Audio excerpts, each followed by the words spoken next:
Enterprise. So they've just the same cave set all the way to Enterprise. Yeah, all the way to Enterprise, and that's the point that they disassembled it.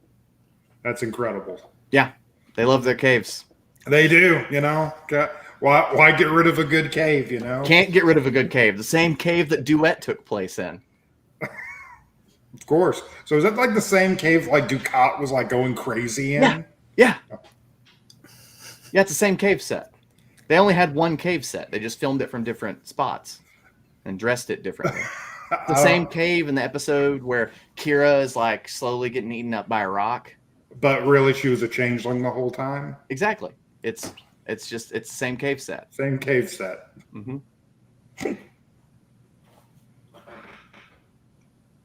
So anyways, we're talking about Star Trek Insurrection today. Star Trek Red Shirt Rejects, which prominently involves a cave set.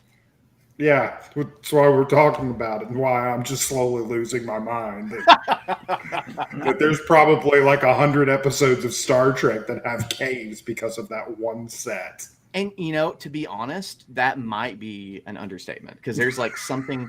I haven't counted it since Discovery came out, but at one point there was 725 episodes of the Berman era Trek and the original series, and the animated series. So realistically, there could be more than 100 episodes in that same cave. We'll just have to like mark them down every time it's in the cave set.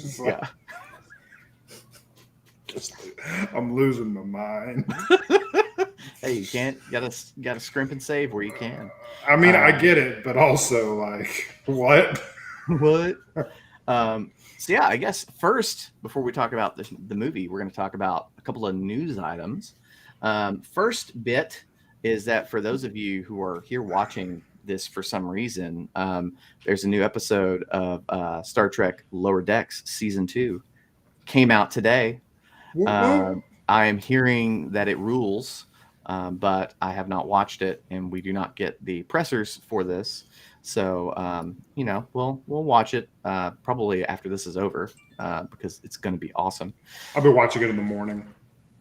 Yeah, probably same. And then the second news item is that Alex Kurtzman renewed his deal with CBS for 5 years. So, contrary to all of the internet rumor that he had apparently been fired and Discovery had been canceled in secret, he, in fact, was actually... got more money. Wait, people thought Discovery was canceled? Trevor. Trevor. Like all that right wing like information garbage factory that like exists on the internet. I just call it the internet now. Well, that's fair. So how me and Kyle hate a site called cosmicbook.com. Or We've Got It Covered. Yes, I'm calling you out by name. Trash websites. Giant freaking robot. Them as well. They just make up stuff. They just make up shit, and they say they have a source, and I'm like, bullshit. You haven't talked to anyone. It's the same thing. Like it's the same group of people that say Kathleen Kennedy is going to be fired by Disney Star Wars, and I'm like, they don't care. Kurtzman's making the money. They don't care. So whoever you want to list off, this actor is going to be fired because of da-da-da-da-da. Like, unless something actually happened and is reported by other outlets. Yeah, unless it shows up in Variety or Deadline or like IO9, just don't. So that explains why I hadn't heard about it, because like I've deliberately curated my internet experience to filter all of that stuff out. So that explains why I didn't hear about it. Oh man, I don't know how you don't get that, because it's like I can't help it. Like anytime I get on the internet, I see like 3 or 4 links from these just garbage tabloid meals. It's because the only social media I'm on is Reddit. Oh well, and you can curate it. But the second I get on Facebook or Twitter, it's I'm not going to say what I see when I see those places, because it's just a bottomless pit of despair. But the biggest thing too is like the fan groups share it. So someone will share it on the fan group, and then there'll be a bunch of people that come to the defense of like, well, and then some like just like someone who's just a little bit left of a Nazi on YouTube will like take it and they'll run with it because they hate women or diversity or whatever, and then they're just blaming Alex Kurtzman for how he ruined Star Trek. And like, although I find that there are plenty of good faith criticisms for the current new era of Star Trek, I'm a big generator of a lot of those criticisms. Yeah, there's good faith criticisms, and then there is hot steaming piles of doo-doo. And like, that's usually what they traffic in. Like, it's a woman of color who's the star of Star Trek, and that's bad for some reason. Yeah, that's basically. Yeah. Okay. Well, and the other thing too, I think, is for folks that might be listening and get upset, is even if you are not making a sexist comment about a particular show, but if you laugh at those same jokes, people don't trust you. They don't not really trust in your opinion on that. Yeah. So if you're okay with nonsense happening here and you don't say anything about it, and you want to make a fair critique, it's kind of like, is it fair for you to be lumped into that? No, but you haven't really done anything to separate yourself from it. And I think that's a thing as well. Like, so yeah, there's definitely legitimate criticisms to be had of Discovery. Just pick whatever show it might be that could feature a group that you're not necessarily on that in group. But it's like, what else are you doing? Do you look like everybody else? Does your actions, aside from this one thing you're critiquing, look like everyone else? Because then I don't want to deal with you. That's probably why I'm not talking to you. Yeah, and I think that part of it comes from just like, because I don't think Star Trek is one of those franchises, but there are franchises out there that sometimes feel like there's a diversity checklist box, and that in order to be all encompassing, we have to check certain things off of a list in order to like hit the rubric that we feel like we need for marketing in order to push the show out. And Star Trek, to its credit, I don't think feels that way. The most that I think could have been valid is the last bit at the end of Picard where they have Seven and they have the handhold. What's her face do the handhold thing, and it's like, why don't you just write that as a relationship instead of, because that's not really, that's fake. And I understand, but it appears that the reason why that happened is that was sort of an ad lib by the actors on set when they were filming it.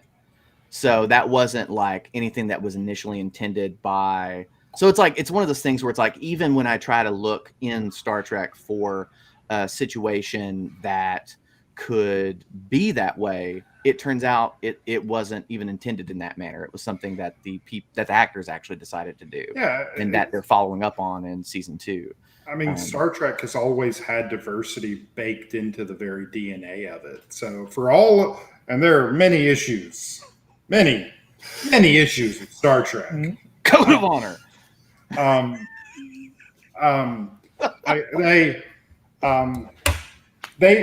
The episode where I pick up a bunch of Irish people.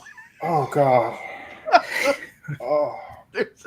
There's so many episodes where it's like they're clearly trying, but they are. God. Like, Quark becomes a woman. Yeah, that one I feel like there's a good debate that can be had around that episode, but unlike Code of Honor. No, there's no debate around Code of Honor. For that episode. I remember like a friend of mine, she was going through Star Trek and she watched Code of Honor and she just started taking like, what is this? What is happening? Who thought this was okay?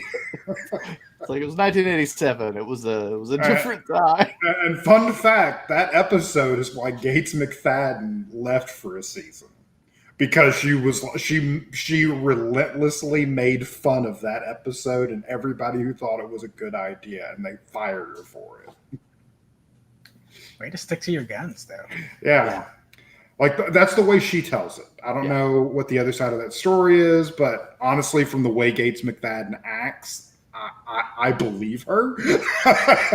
Yeah. There could be more to it, but I'm sure that that's a good component of it. Yeah. But yeah, and speaking of potential Star Trek misfires, tonight we're talking about Star Trek Insurrection. Mm-hmm. Yay! The 12th Star Trek movie. No, it's not. What am I talking about? It's the 9th. It's the 9th. You're right. Nemesis was the 10th. I was gonna say because 09 Star Trek is the 11th. So so I guess to start with, because I feel like Insurrection is one of the Star Trek movies that if you haven't seen a Star Trek movie, this is definitely not going to be the one you've seen. So I feel like we should do a quick rundown of what exactly happens in the movie. Unless you're that one random person that lived in Oklahoma and you've just seen it on a particular access channel. Right? Like it just showed up on like Showtime one day. It was the only movie on UPN for 2 months, and I had a broken leg.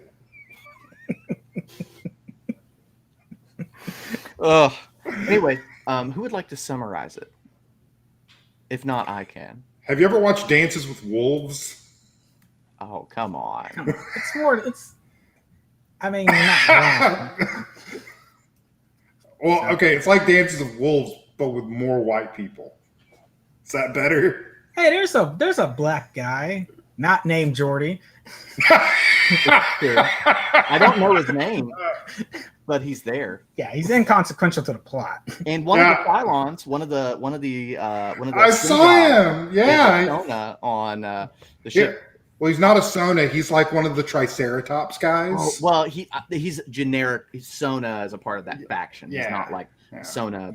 Anyways, I'll just read. The tagline is "The battle for paradise has begun," and the way Memory Alpha summarizes it is: as the Dominion War ravages the Alpha Quadrant, an idyllic planet in the middle of an unstable region within Federation space serves as home to the peaceful Baku and a veritable fountain of youth. When the Sona and the war-torn Federation plan to exploit the planet in order to rejuvenate themselves, Captain Jean-Luc Picard and the crew of the Starship Enterprise must rebel against the orders of the Federation Council in order to save the Baku and expose the atrocities that are about to take place. So essentially, this planet is a fountain of youth for reasons, and there is going to be some resource extraction. So the movie starts with Data going crazy on this planet and messing up Federation people and Sona and shooting a cloaked Federation outpost, then exposes it to all these pre-warp people. And so the Enterprise is hanging out, in diplomatic space, doing diplomatic things, having a good time, being chill. Having to do all of the diplomatic stuff during the middle of the Dominion War because there's no one else who can do it. They get a call. Hey, Data's gone crazy. We need his we need a remote into him. We need his schematics and stuff. So send those to us. And exactly. We got to turn him off. And Picard's all like, you know what? How about we just swing by there? Exactly. Take care of it. And they show up and stuff's going down. There's some Rogers and Hammerstein, and the next thing you know, they've got a whole Gilbert genocide happening, and they decide to stop it. Gilbert and Sullivan. I said Rogers and Hammerstein, but it's Gilbert. Yeah, it's Gilbert and Sullivan. I can see Aaron Sorkin just rolling around in his office right now. I know some theater. He's Pirate Penzance, isn't it? Now you've got that's the whole thing in the West Wing. Now you've got Pinafore in the mix. HMS Pinafore. Like, what are you doing here, man? I don't know. I don't know my Gilbert and Sullivan. Look, it's not like I know that whole catalog at all. I just gonna like, yeah, that's that thing. A British star's an English star. So anyway, so the Enterprise shows up and they find out that this pre-warp civilization actually had that technology, but they willingly gave it all up because their homeworld was destroyed in an awful war. And so they're like they're pacifists. And so Picard's like, oh, so there's no big deal at all. So we'll just have these guys go.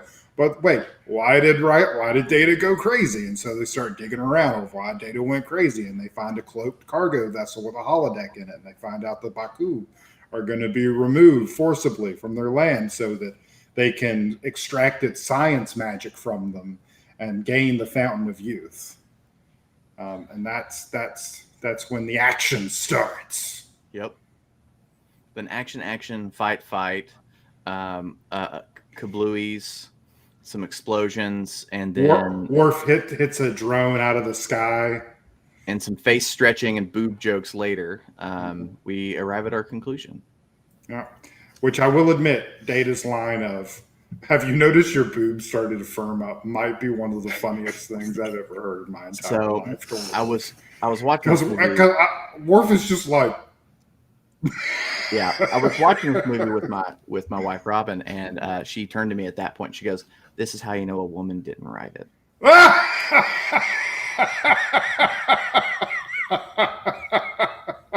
She's like, "Women, they wouldn't talk about that. That's not what they would talk about."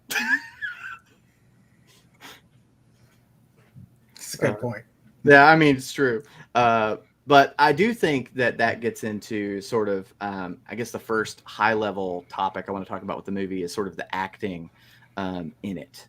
I feel like, particularly with the banter, like probably about like this movie, I feel like really benefited from the fact that this cast knew each other so well. Mm-hmm. They had a history together. They knew the chemistry. They knew which spots of who worked best with who pairings. They knew their roles. They used that to their advantage, and they had some really good banter. I feel like 90% of the banter and the humor in the movie worked. I agree. The 10% that didn't really didn't. Yeah, but that's true. In comparison to like some stuff in Generations that just really has not hit and probably will never hit for me. To your and if I had to put a percentage on that, like 60-40, this one doesn't have that same. Yeah, it doesn't have nearly that same amount of. I'd be closer to First Contact, but again, First Contact doesn't have those really cringy ones. You don't really have to worry about that. Also, First Contact, it basically feels like there's two different casts in the movie. Yeah. Whereas in this one, it feels like there's just one big cast. Because the B plot in First Contact can take on a little bit more of that, and they do a good job with the jokes and stuff that happens to that. An A plot has a lot less of that, so it can kind of just be more straightforward, less jokes. And I think personally, the high point of the movie was Troy and Riker's rekindling romance. All of their scenes I loved, I absolutely loved, and it was like, oh, this is nice.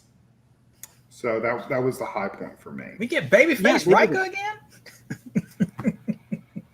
Yeah, they just did a really good job. Like the moment where they're in they're researching in the engineering room, which was very clearly the Voyager engineering room.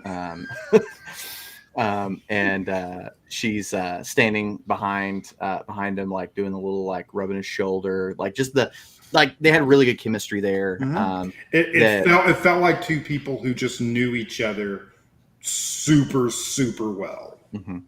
And particularly, I feel like the scene at the beginning, setting the status quo for the ship, with the diplomatic mission, I feel like that whole thing was really well done. It was well choreographed. They did a very good job of establishing who all the characters were, what their roles were, and how comfortable they were with themselves, and also establishing sort of the yearning for, oh, do you remember when we used to be explorers?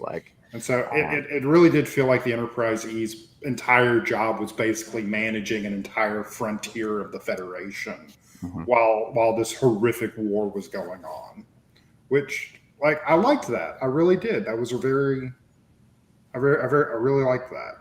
I will say though, if you take the show context out, does that come through very well?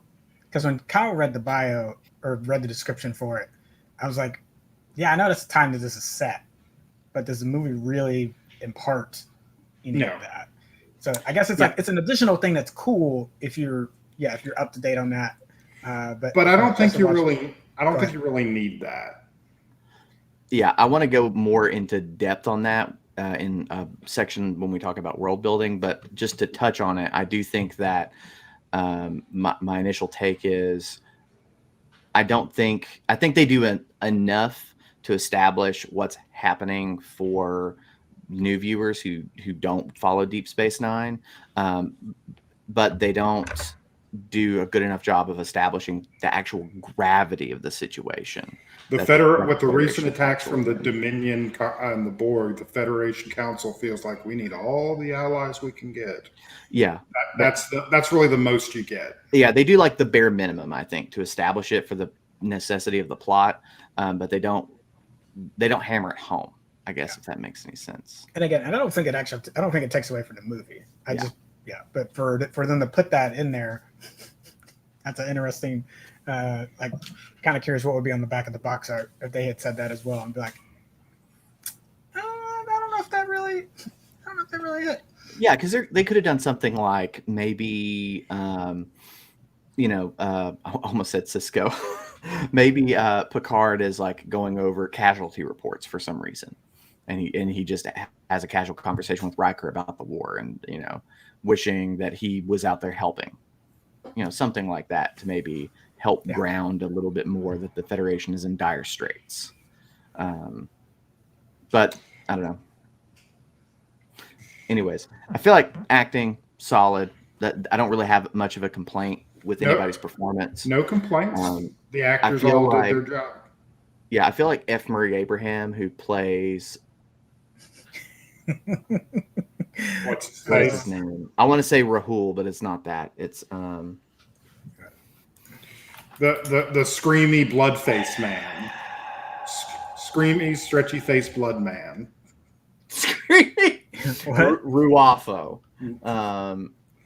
I feel like he does a very, very good job of making a completely forgettable villain like an actual like competent bad guy. Like he like, because I feel like on the page Raffo is pretty forgettable, but I feel like he did a really good job of just like standing out of the crowd and being like the only memorable Sona.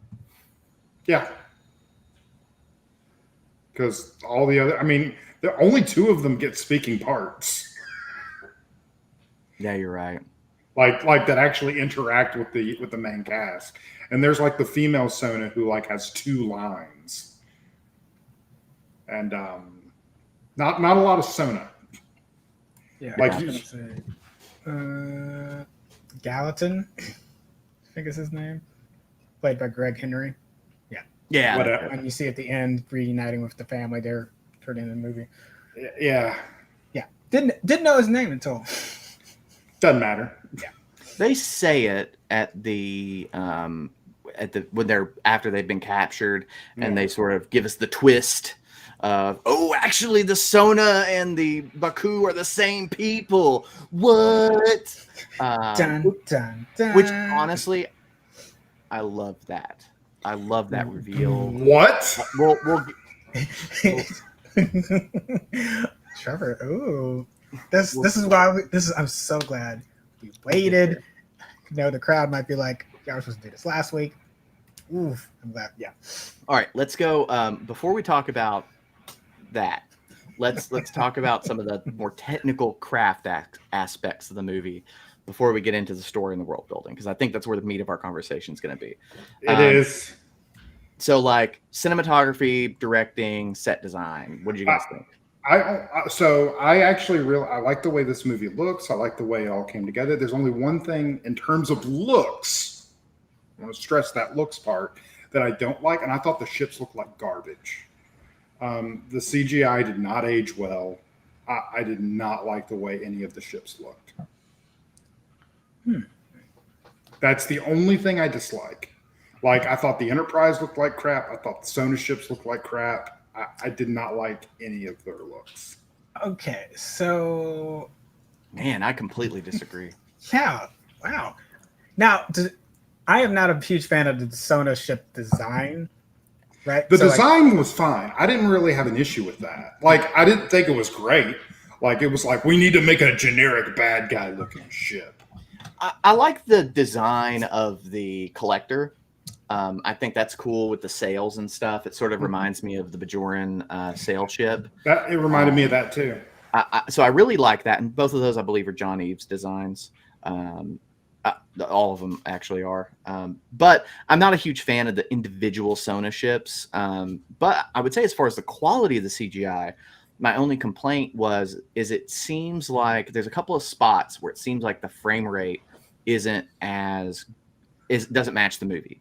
I feel like the movie's running at like obviously 24 frames per second, but I feel like it's a lower frame rate.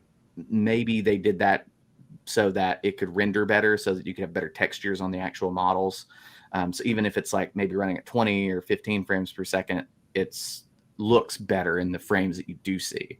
Because it seems, particularly there's that particle effect where the first time you see the Sona ship where it comes out of the briar patch and the nebula sort of cascades around it, it seems like it's not quite running, like it's jumping too much. Is where I noticed it the most. But otherwise, I feel like the CGI actually looked really good. We'll just agree to disagree. I thought like the village looked great. I thought the bridges looked great, like both the Sona and the Enterprise. The interior of the shuttles, all that was great. And like No the effect issues. of like Data's floating head when he's like in the cloaking suit. I thought they did really That's well with really that. Like that whole fight scene That whole opening in the sequence. Baku village, that was actually really good, and it set the tone of the movie. Like, Because especially for folks that don't maybe are coming to this blind. Again, I don't think this is probably not the one you've seen. I also don't think I think there's a strong argument for this to not be the first one that you see. But this if should not be the first. If Star you Trek did, movie. I think at least that intro is a really solid hook, because you have to at least come away with it like saying, what? Right. What? Oh man. And Frakes, oh my God, the editing and the shots in this movie. Like, I don't think Jonathan Frakes gets enough credit for being as good of a director as he is. And I think that's probably because he hasn't done very many feature films, but he does some of these really, really cool shots. And he does one in particular that's like a reverse Kuleshov effect situation in that scene at the very beginning, where you're getting this the sweeping and the credits of the village, and you get this shot where it sort of stops and it freeze frames, and then you realize you're swaying in a POV shot, and then the POV goes up and you realize you're not even looking in a POV shot, you're looking in a monitor that is looking out the eyes of somebody who's walking, and the camera pans up and you realize you're inside the outpost. And it's like, it is seamless. It is so good. Yeah. Like it's really, really cool. It's that was fantastic. It's really good. So yeah, I don't know. I love it. And he does like little things like that throughout the whole movie that I feel like are really nice touches that, unless you're looking for them, you're not really going to notice them, because they're seamless and they're really, really good craftsmanship of how the film is like edited and put together. I don't really have any complaints as far as any of that stuff goes. Like it all works really well, and I feel like it's pretty effective. Yeah, there's two shots in particular. I think about Geordi on the bridge with Picard talking about his eyes and kept the capture of the sunset there. And I know we disagree on the CGI. Trevor, what did you think about the briar patch as like an effect, or like a? It was fine. Okay. That was fine. Like, as an effect and a setting, I thought both were fine. I didn't really have an issue with that. Because I really love the color palette that they. I did too. Yeah, and this, this looks mountains better than the movie we'll cover in 2 weeks, which tried to do the same thing, but with a worse choice. The color grading. You mean Galaxy Quest? Oh, that's right. We're doing Galaxy Quest next. Sorry. Yeah, we're doing Galaxy Quest. Take it back. No, I was like, I mean, Galaxy Quest had some cheap looking shots, but I think that adds to the charm. Nemesis has to be one of the worst color graded. It's like, so they color graded a Transformers film and then said, all right, but can now add in some gray, green, and then we get to that one planet, we'll add in some. Yeah, it's like we'll have a whole episode, but I want it to look worse on Nemesis. We'll have a whole episode on Nemesis. Right now, we're talking about Insurrection. Yeah, it looks like somebody watched Syriana and was like, "Yeah, I want it to look like that, but more green." And I guess before we get to world building and plot, Goldsmith does well as usual. So music's great in this. Yeah, I feel like it matches the tone of the film. It's a bit more whimsical than I like, but yeah, he does good. And you know what though? I will agree with you on that. For one, I know we're gonna get into plot. The magic shit. If there's any big gripe I have about this, even as a kid, I was still like, what? Because there's a scene in the cave and she's talking about the thing. I'm like, what is that supposed to? What just happened? What I love about that is that's the only time it happens, and they never address it. No, it happens one time earlier where she's talking to Picard about it, and there's like that hummingbird effect in the waterfall. And it's just, it has no bearing on the plot. It has nothing to do with anything. And I think that's like that tells me a lot about this movie. I think Goldsmith was like, I gotta have something for that. And I need to connect a little bit. Okay, I'm throwing a little dash of whimsy in here, even though he'd probably be like, I wouldn't touch that. It doesn't make any sense for this. Even if I'm gonna make a frontierism kind of sound, like this isn't it. Fine, Frakes. Fine, I'll do. And this one is like a return to sort of the classic, like the intro is like the return to the classic like Star Trek like intro that we hadn't heard since probably Final Frontier. Because we don't get that like sort of classic score at the beginning, until this one. You didn't have it in First Contact because it had a whole new suite, and I don't think Generations had it. Mm-hmm. Hold up, let me close my door, and that'll also be a good time to grab a beer.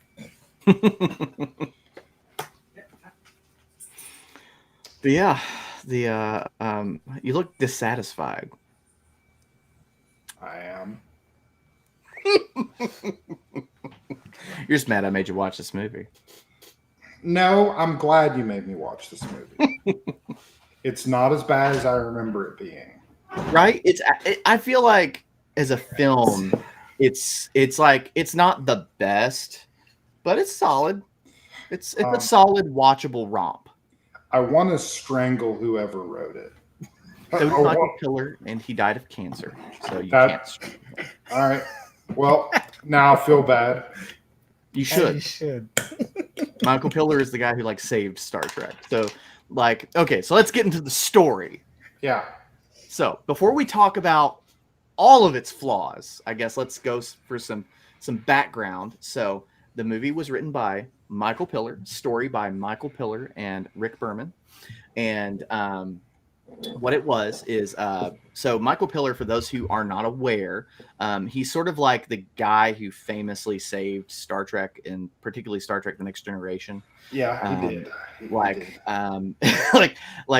Star Trek V had almost killed the franchise, and like Star Trek: The Next Generation was like not popular. Fans hated it, and season 2 is a disaster.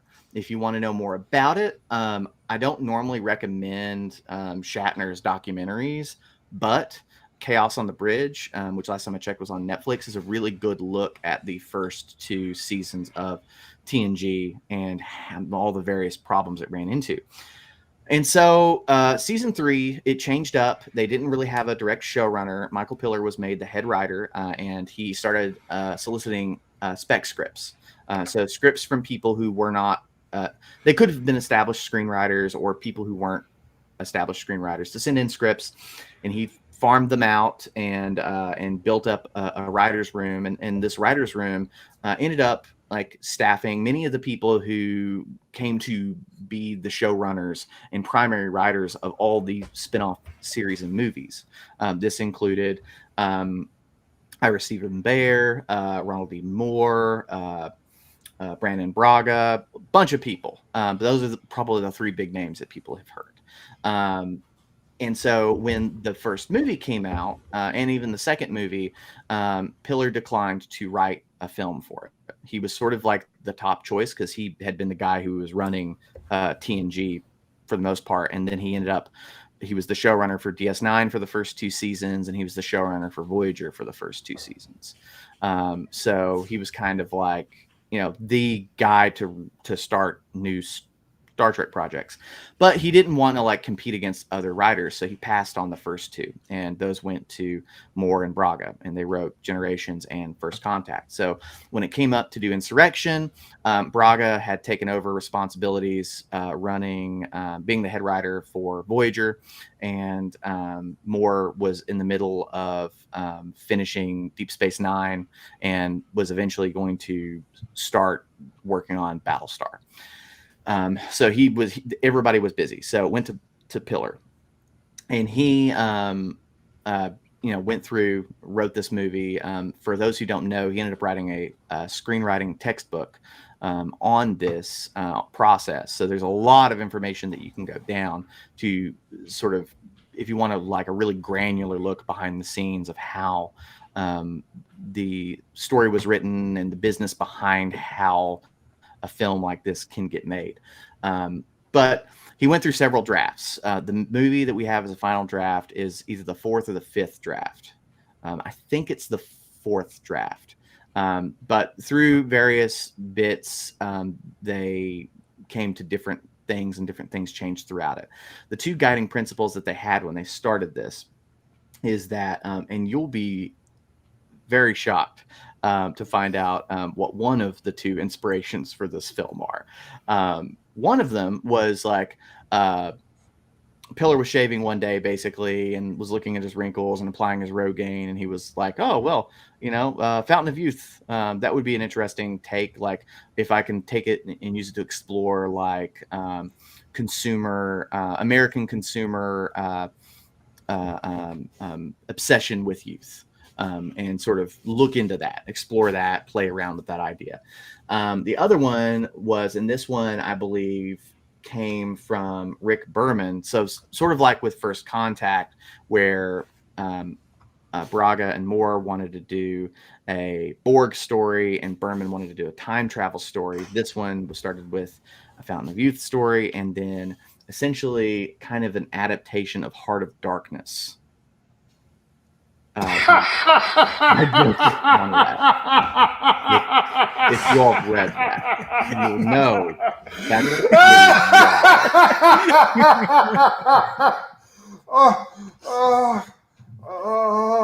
that actually hurt me. I laughed so hard.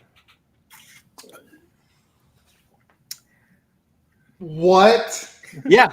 That's all I got. Yeah. Which, I mean, to be fair, I feel like Star Trek at this particular moment, and like when they started developing this in '96, I feel like was primed for a sort of like story about the differences between civilization and savage peoples, and how they weren't really that different through an exploration of the dark continent. No. I feel like that's like not a bad like idea of being like. I don't think it's a bad idea either. I really want to know how it got from that to the Baku. Oh, I can tell you how. So here's the first pitch. The story. This is from Memory Alpha. This is summarizing from, I'm sure, the screenplay textbook, and there's a lot more information on this where this comes from. But the original story was titled Star Trek Stardust, and That's Captain, a terrible title. it's a bad, abjectly terrible title. But continue. it's a bad name. But it's Captain Picard is sent to track down a former Starfleet classmate named Duffy, who is attacking Romulan ships in the far reaches of space. As the Enterprise crew pursues Duffy, they grow younger in age as they close in on the Fountain of Youth powers of the Briar. Briar Patch. Problems with the dramatic impact of such a story, however, plagued the development. Berman believed the film to be too political and the Fountain of Youth scenario too fantasy-like. Ultimately, the rejuvenation of the crew was dropped in favor of a story more closely modeled on Heart of Darkness, drama upped by the replacement of Duffy with Data.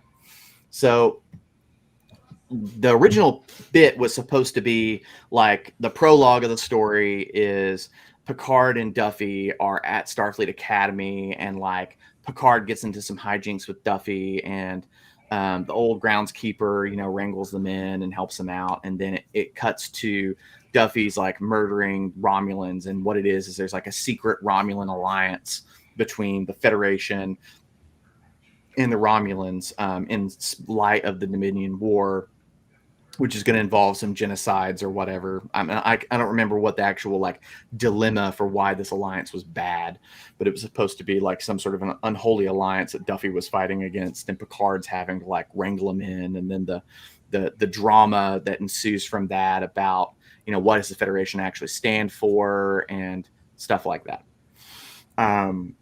Which sounds like a much more interesting movie than what we got. I think it's more interesting because of the involvement of the Romulans for sure. I think that is more compelling of a villain. They were an established Star Trek villain. It also, the other things is also kind of like reminds me of the episode where O'Brien's old captain was going around killing Cardassians. Yeah, it is very reminiscent of that. So it's like similar to a story that Star Trek had already done. So like I understand why they didn't go with it. But then they like eventually like in the second draft, Data ends up getting killed by Picard. Like Picard kills Data, and then Data comes back in the third act. That's gotta go. They got rid of that, and then eventually they got that's gotta Sona, and they developed the Sona, and then the Baku, and the Baku were like a race of children. And let's make it weird. Okay, exactly. And my favorite part is so after the third draft where he created the Sona and the Baku were children, it says on Memory Alpha, giving the new draft to DS9 executive producer Ira Steven Behr, pillar and if you know Ira Steven Behr, he has like purple goatee, just these like dark purple circular sunglasses that he just never takes off. And like, he will tell you exactly what he is thinking. He looks like just this like hardcore like Cure fan from the 80s. Like he does not give it about anything. And so he said, Pillar once again received negative reviews. He says, quote, Ira came into my office and sort of looked at me across the desk, took his sunglasses, and said, Mikey. And I said, oh, geez, because Ira never takes his sunglasses off. Oh, that's not good. That's not good. It said Behr referred to the Sony because they were the Sony, not the Sona, as paper tigers, telling him that Picard's motivations to defy Starfleet were, quote, flimsy. To strengthen Picard's reasons for going AWOL, the Baku were made adults, allowing for the introduction of Anij, a love interest for the captain. The fourth draft incorporated more action elements and featured a more gruesome race of villains, now called the Sona. Banding about the new titles for the film, including Star Trek Prime Directive, Star Trek Nemesis, the name of the 10th film. Star Trek Insurrection was ultimately decided upon. One studio executive suggested that a long title was more interesting. Another executive, however, suggested another title be found, allegedly because he did not know what insurrection meant. Fantastic. So, and because we just talked about this Tuesday night, and I was trying to make the difference between a producer and an exec. It's like producer works more closely with the director and that creation team. And that right there is why execs need to stay the hell out of the writing and the decision process for that, because they do not know what they're talking about. And that's a thing. There can be like a lot of times you'll have two executive, like you'll see this a lot of times on shows, but it happens with movies too. You'll have two different executive producers. You'll have the writing executive producer and the money executive producer. And the money executive producers, they don't know anything about the stories. That's not their job. And the writing executive producer, at least with shows, is oftentimes the showrunner. But it's there was a winding road to get to the script that we got, and not inspiring confidence. Not inspiring confidence. So, like, I feel like I don't know. I have a lot of conflicting feelings about it. I don't. I mean, I would agree with Trevor in that the Heart of Darkness idea, like immediately what you said with the first draft, I still think that probably would have resulted in a better figure out your act issues, right? That they were talking about as far as like what is the actual dramatic, like how's that going to work? I mean, it would have been a more interesting movie had they had Data be Duffy in that situation, where like Data knows something but he can't communicate it, and so you're hunting Data. And I think that would have been a much more interesting first act of a movie. Yeah. Where like you've got the Romulans in this and you're like, what? Like Data would not, this is not Data. Something is very wrong here. Yeah, that could be interesting. It definitely feels like it would have been more in line with the tone of First Contact than the movie we ended up getting. You could have still had a lot of the same elements as far as like the moment where Geordi is able to see the sun again, well, for the first time, or like the reconnection of characters, namely Troy and Riker. So I'm just gonna go straight for the meat of what I hate about this movie. Hate about it. Well, that's what we're here for. The Baku and the Sona suck. There is no aspect about them that does not suck, that does not drag this movie down. We don't know who the Sona are. We don't care who the Sona are. There are other more interesting races that have been mentioned. Why did you make these people? They suck. They're not interesting. I don't care. Their entire race could be consumed by a ball of fire and I would not notice. The Baku. Okay, I get it. They're perfect. There is nothing wrong with them. They're an idyllic civilization that has somehow lasted for hundreds of years that is only 600 people. I don't get how that works. But whatever.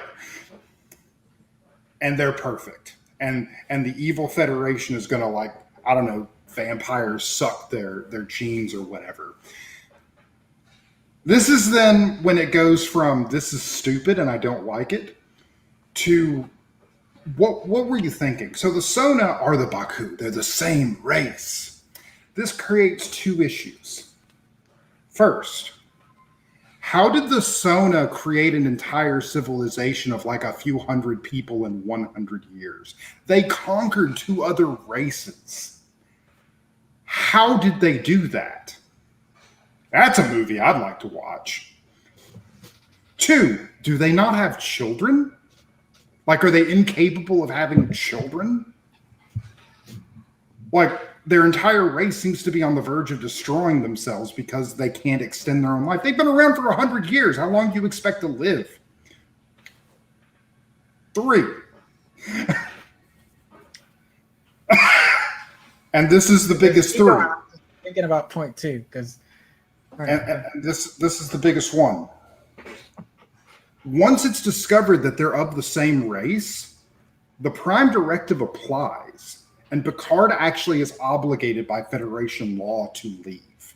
The only thing he could say at that point would be, you're violating Federation space, you need to go. Now that he could get away with, but they're all the same race. If this was a group of Klingons saying, hey, that's a bunch of Klingon heretics, they are our people, you have no right to interfere. They would be correct in saying that by the Federation's own guidelines. Except that it is in Federation space. No. I'm saying, but the Sona, but they've asked for Federation help. So you can't. I'm saying, like, you compromise. Like, you can't just be like that state. Like the Baku. The only reason they asked for Federation help, though, was because it's in it's in Federation space. If it wasn't in Federation space, they would have never contacted the Federation. They wouldn't have cared. Yep. Right, but then you could easily make a plot point that the Baku contact the Federation for. They can't. They literally can't. They have forsaken all technology. I got that. I'm just saying, but just throw something out there that.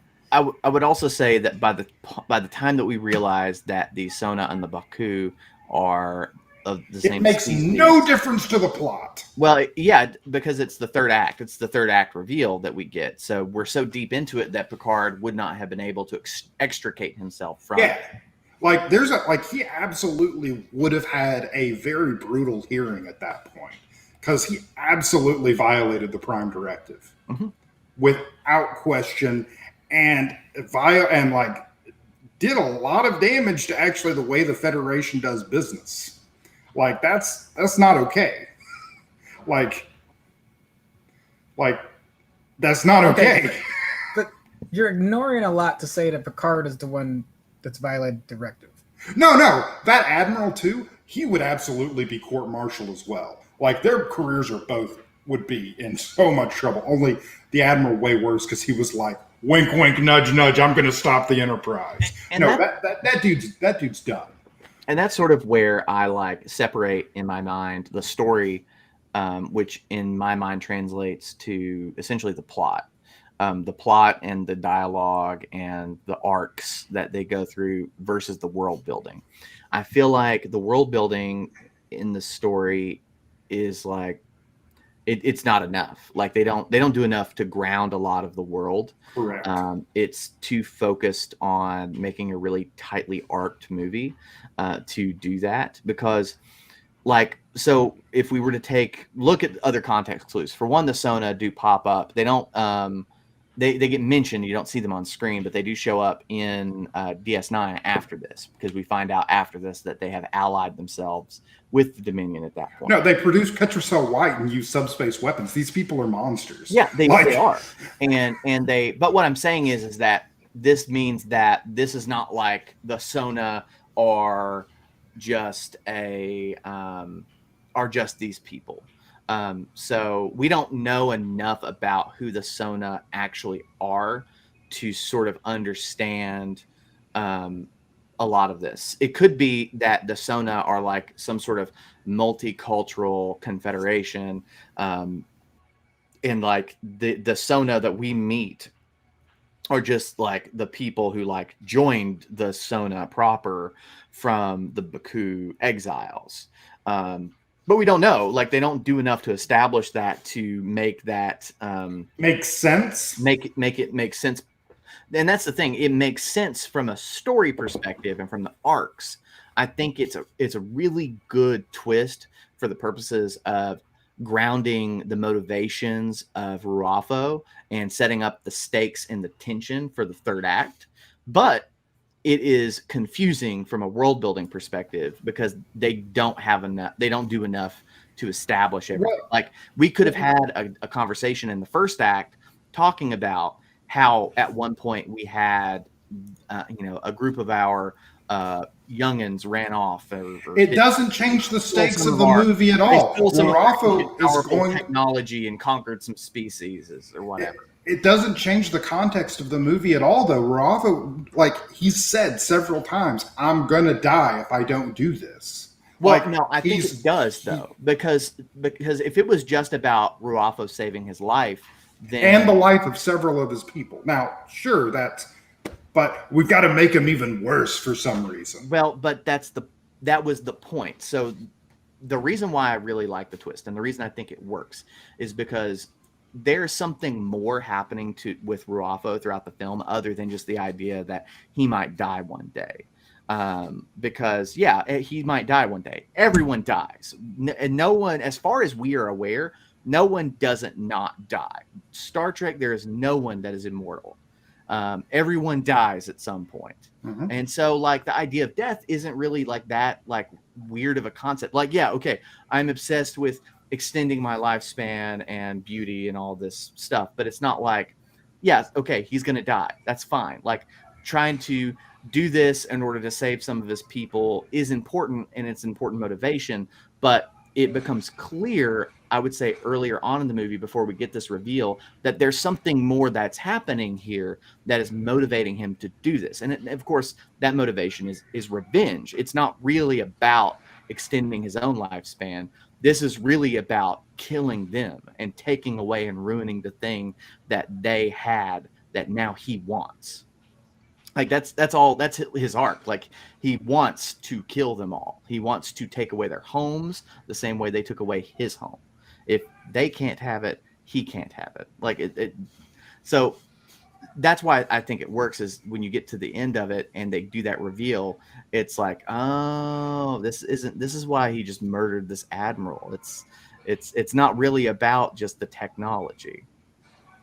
Because like he murdered an admiral by that point. Oh yeah, like there's no going back from that. Yeah, there's no like even if that admiral was absolutely going to be fired the second he got back home, there's Starfleet's not going to let that slide. There's no forgive and forget in that situation. Yeah. And it sets up like the why he's so willing to, go through the lengths that he does in the last half of the movie to get the collector on. It's because like even if he dies, that's not really the point for him. Like he wants revenge. And I find that as an more interesting motivation than extending his own lifespan. And I get it. You're not wrong. Like I do get it. But the problem for me is when they do stuff like that, it immediately pulls me out of the movie. Like, and it immediately makes me go, oh, they're just going to say whatever they need to make it more dramatic. But it's not just about getting it to be more dramatic, though. They need that mechanically for two reasons. They need it mechanically to understand why Ruafo goes through the decisions that he makes toward the end of the movie. And you also need it because you need the other guy to turn on Ruafo. No, you don't. Just like, I don't know, have the Enterprise show up and be the Enterprise because it disables the ship anyway in like 3 seconds. But they use like illegal weapons, Trevor. Yeah, and he was able to disable that by ejecting the warp core. Like, actually, if there is a knock on, like, come on, folks. Yeah, like they didn't need him to betray them. Like, but they did though, because how is he going to get on the collector otherwise? Like again, you don't have to write it to where one of them betrays. So what I'm saying is you don't have that. The movie is like 15, 20 minutes shorter.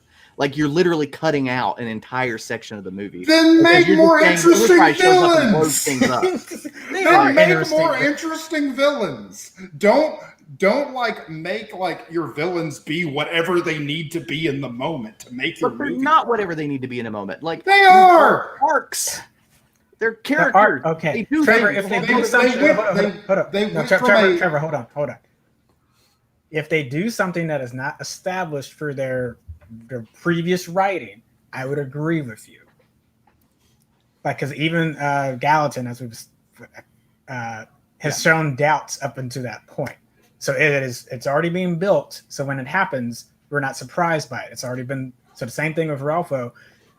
We're getting more and more of his character. So when that moment happens, we are not like. Well, yeah, it might be a little bit of shock about their relationship, but it still tracks. And like when he kills the admiral, so all that builds off of that.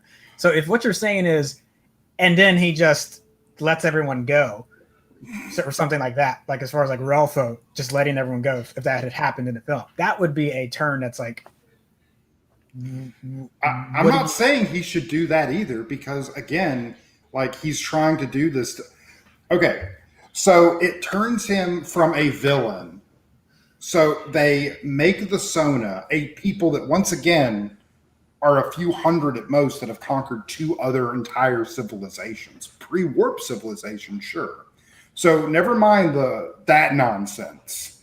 And like they just let's just give that to them.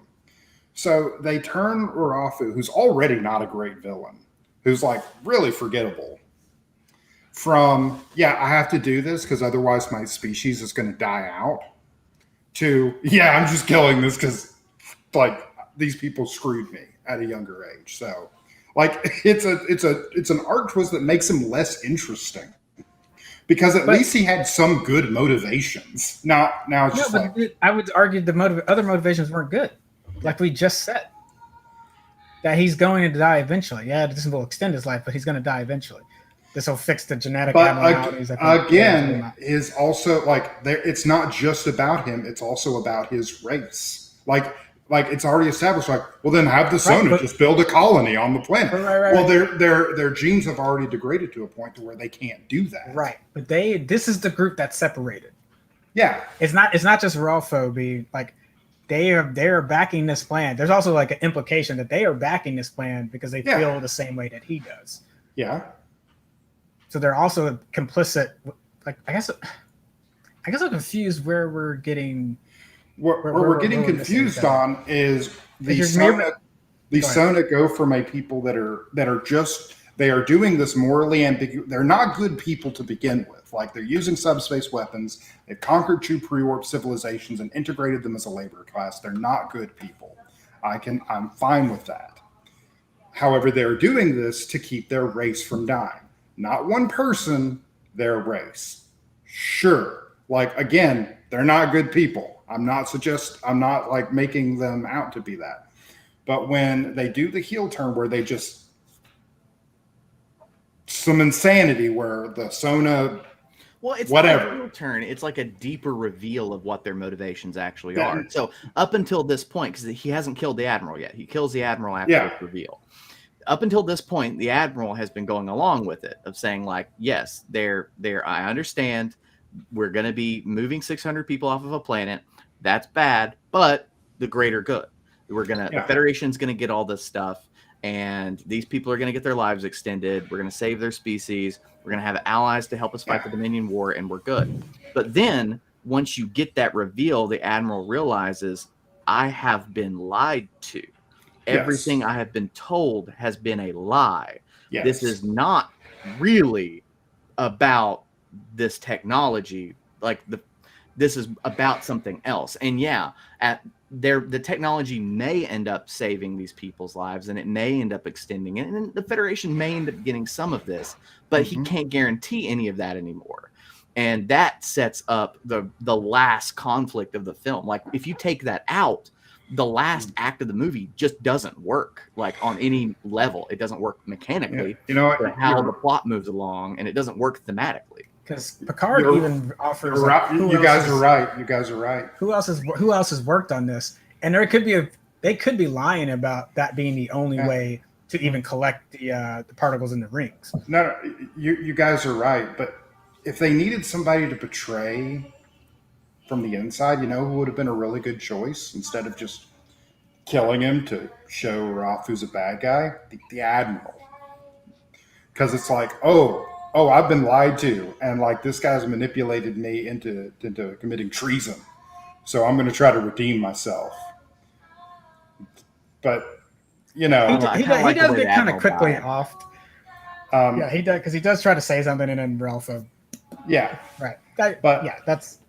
But I think it all boils down to, I think the Sona are stupid, and I hate them. That's fair. And everything they do makes me hate the movie. Everything they touch, they make me hate. Yeah, that's fair. And I think it's okay to be like, this plot's just not good. Because I think that as a whole, the story just doesn't quite work. It's hard to sort of pinpoint why I don't think it works. Because I've been trying to I've watched this movie a couple of times now, and just sitting back and thinking about it, I don't really understand. I think it's because it kind of feels like an extended episode. Honestly, it kind of feels like an extended Wesley Crusher episode. Yeah, like it's not even a particularly interesting episode. But like, the Sona are fairly forgettable. I love their aesthetic, like the way they're designed. I love the creature design. I love stretchy, screamy blood faces. Yeah, I love the face stretching just so much. Just, it's fantastic. The effect of like when he screams and the blood just starts dripping out of his head. Oh, so good. I love it. I love that. But like, on the whole, I don't like the Sona. So again, there's child nostalgia just because First Contact was always rented out all the time. So this one naturally was more available, so I could watch it more as a kid. So I don't disagree. Like, this thing does not fit well. And you brought the Heart of Darkness piece. So that actually gels with something I've always thought, is that the rejuvenation stakes just aren't enough. They're not. And when you brought that part up about the first draft, I'm like, oh, but if there was something that we all could tie into, had it been the Borg or Dominion, or like make them as show an attack early in the film, so that we know that's happening in the universe, know that is an issue. Like, I don't understand. Sorry. Hold on, just real quick. so that when we say we were going to partner with, heck, maybe you show a battle and they come in, the Sona come in and like actually do some. You're like, yeah, oh shit, y'all are actually all right. Maybe you're legit. So it brings in the question of like, how much do you want? How much do you want this help and assist on the battlefield versus what was going to cost you? You actually give a tangible reason for you as an audience member to be conflicted of. They actually are really good at what they do, but then but then again, do that unraveling of, well, they use illegal weapons, so they're not following in the conventions that we've set within the Federation. And on top of it, the situation that we're in is further proof that it's not worth it. We can't trust. Yeah, I think that's a good point. They don't ground, like, for context, for people who maybe had watched Star Trek as this stuff was coming out. This episode comes out in the middle of season 7, the final season of Deep Space Nine. For those who've watched it, it's like the height of the Dominion War. Nog has just lost his leg. Everything, the entire Federation feels like it's falling apart. Yeah, Beta Set is occupied. Yeah, like it's the Federation could not possibly be in a worse state. Like, matter of fact, worse state than after Wolf 359. Like it is. They are in an existential threat for their lives, and you do not feel an ounce of that in this entire movie. Nope. And I feel like, yeah, you're right. If they had grounded those stakes a bit more and been like, the Federation really does need it, then that would make Picard's decision. That would, I feel like, make the Admiral's insistence on helping the Sona and the fact that the Federation Council has apparently backed the plan more believable. And it would also heighten the tension around Picard's turn to essentially rebel against the Federation, because his whole rebelling and insurrection, the titular insurrection, doesn't really feel like it has very many stakes. Like it just feels like it's gonna be fixed by the end of the movie. Mm-hmm. Like it doesn't feel like any decision in this movie has any consequence outside of the film itself. Because by his decisions, by the end, you still have a war to fight. You're still like, all right, we didn't get their help, but congratulations, Jean-Luc. Yeah, because maybe this is a situation where maybe they're not necessarily are able to get the Fountain of Youth, but maybe they're able to bring back all these people who are dying. Maybe they're saving lives another way. It doesn't feel like this has any real effect, and that could be just a part of the way that they intentionally developed this separate from Deep Space Nine. And maybe if they'd gotten more direct input from Deep Space Nine, they could have meshed the storytelling together better. It just feels like sort of like part of that, what I would say became the Marvel experiment. Like Marvel was sort of able to this is something that Marvel usually does fairly good. Like you're saying it feels like Black Widow? It kind of feels like Black Widow as compared to, one of the other Marvel projects, where most of the Marvel projects, they're one thing building onto another. And this one, it's like there's a bunch of Deep Space Nine references, and there were planned to be more. There were 2 cameos that were cut from this film, but it doesn't ever feel like it connects with the greater scope of what's happening. Because it feels like it wouldn't have taken that much more work to, why aren't the Dominion the antagonist in this movie? You've got all the sets, you've got everything there. They're actually a pretty good bad guy, and it would be great to see Jean-Luc matching with a Borda or a Changeling. That would have been great. And I don't. It's just kind of mind-boggling how they just okay, we got the Dominion. Nah. Well, let's not use them. Let's not use the Romulans. We already used the Borg last time, so I guess we'll just make up these really lame bad guys who no one will ever care about ever again.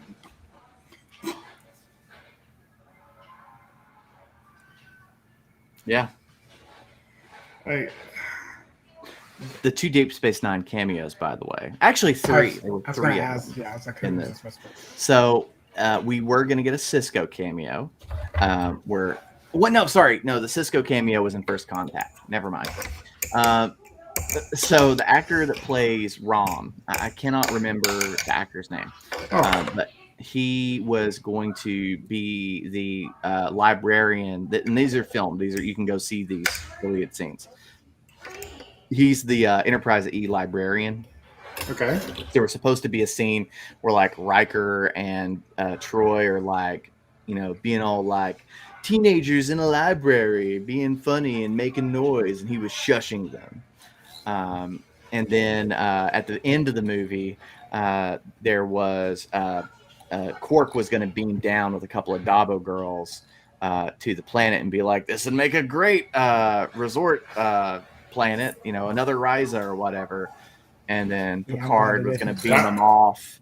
And that would have been really weird and out of place. And then Picard was going to beam him off and tell Riker, take him back to, or tell Worf, take him back to DS9. And Worf was supposed to be like, well, do I have to? Or something like that. We're going to quip about it. That would have been weird. That would have been really weird. Glad they didn't do that. I just want to I don't know. I don't know if they filmed it, but it would have just been fun to be like Quark beams down in like a Hawaiian shirt and swim trunks. Like this is the way it pops up in my brain. I mean, I'm not opposed to a Quark cameo. Just let's just move on. That's probably it. I mean that's about it. I feel like the movie is. I'd say my overall impressions are this is sort of like I feel like this was a movie that is something that like say the first I kept watching this movie and I kept thinking about Guardians of the Galaxy when I'm watching it because of the quippiness of it and with the trying to be really funny and light but occasionally trying to dip into the drama of it and the tension and the seriousness because strip away like the silliness of a lot of this. Like this is still like a story about ethnic cleansing and genocide. Like this is the Federation working with bad guys to pull people out off of their planet so they can do resource extraction. This is basically what happened to the Sioux. Like this is not like something that people are unfamiliar with. But they don't really, I don't feel like they explore it to the depth that they should for something of this gravity. No, they don't. And so that's where the movie feels weird. It's like they're playing around with a bunch of like pretty serious things, and it's a action comedy that with the tone of like Star Trek 4. And I don't know how much of that's the script and how much of that is like Frakes and the directing, but I felt like the way it feels to me is like you've got somebody telling Frakes what to do, and Frakes just like, I'm just going to make this lighthearted. Oh my God. What you're telling me to do is weird, and I don't like it. I was watching this movie with the commentary, and like usually commentaries are pretty dry and pretty like technical as far as like, well, we were writing this movie and we were thinking this thing and this thing. But this one is not. This one is Jonathan Frakes and Marina Sirtis just shooting the shit for 90 minutes, just spilling all the tea. And it's delightful. Like you're not really going to learn a lot about how the movie was actually made. Occasionally Frakes will like mention something, but like he clearly does not have a good memory, but his memory is better than Marina Sirtis's, who she's like, I saw this movie once when it premiered and hasn't seen it since. And she doesn't really remember a lot of what happens other than like the one scene at the beginning where she had thrown her back out. And so she's walking very stiffly because she had thrown her back out earlier. That's hilarious. And just different things like that. Like she doesn't really, and she kept mixing up like plot points from like First Contact and this one. That's fantastic. That's absolutely fantastic. Frakes at one point, so a Bolian walks up on screen and he's like talking, and Frakes is like, "Hey, you know what those blue people are called?" And she's like, "Oh, no, I mean I see them at the conventions. I don't really know." He's like, "They're Andorians," and he like 100% thinks that they're Andorians. He does not remember that they're Bolians, not Andorians. Fantastic. And it's just stuff like that for at least they remembered they were in the movie. At least they remembered they were in the movie, yeah. It could be Gwyneth Paltrow.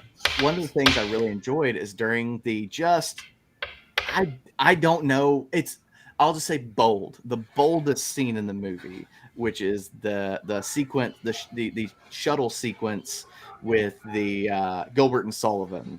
There you go. That is the boldest scene in any movie I think I've ever seen. It's just like, I can't even imagine. And he was talking about cutting it, and he was like, man, cutting this movie, I just thought, like, this is just a really long way to get to a joke. Like, it's just, like, this is just really long, and like nobody's gonna get it. That's like one of the best parts of the movie, though. I'm glad he didn't cut it. I don't know if I would say it's one of the best part of the movie, but it's definitely the most like, what are we doing? This is the most Star Trek. It's so insane and absurd that it endears the movie to me. It is, and they were like, God, they were always trying to like find scenes to get Brent to be able to sing. Or no, Marina was like, oh God, this is one of those movies that Brent sings, isn't it? And then she was like, oh God, is Patrick gonna sing? Oh God, that brave man, he's so brave.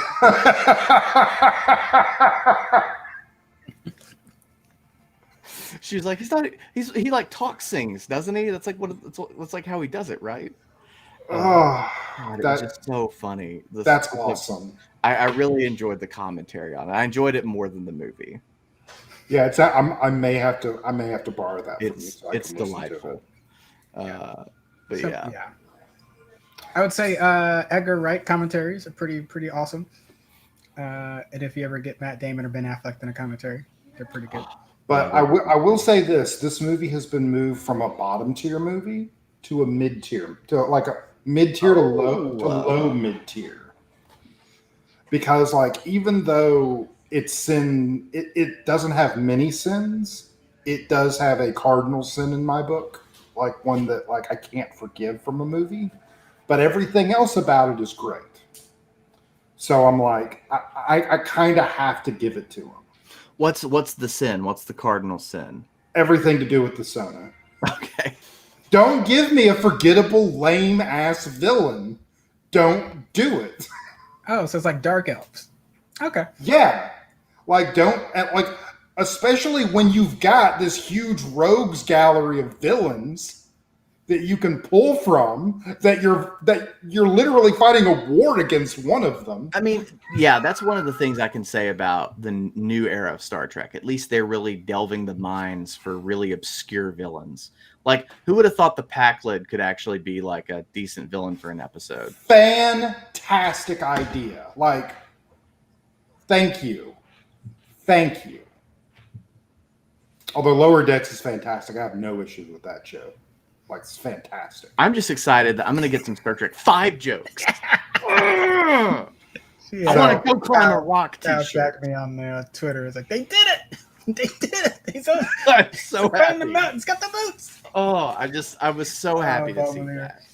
Oh, I can't wait. So, but like, literally, when I was preparing for this movie in my head, had this movie been as bad as I remember, I was going to watch Battle of Five Armies and compare it to that. That movie, oh my God. I could tell you off memory, it's not. It's no, and no, that's why I didn't, because I was like, that would not have been a fair comparison.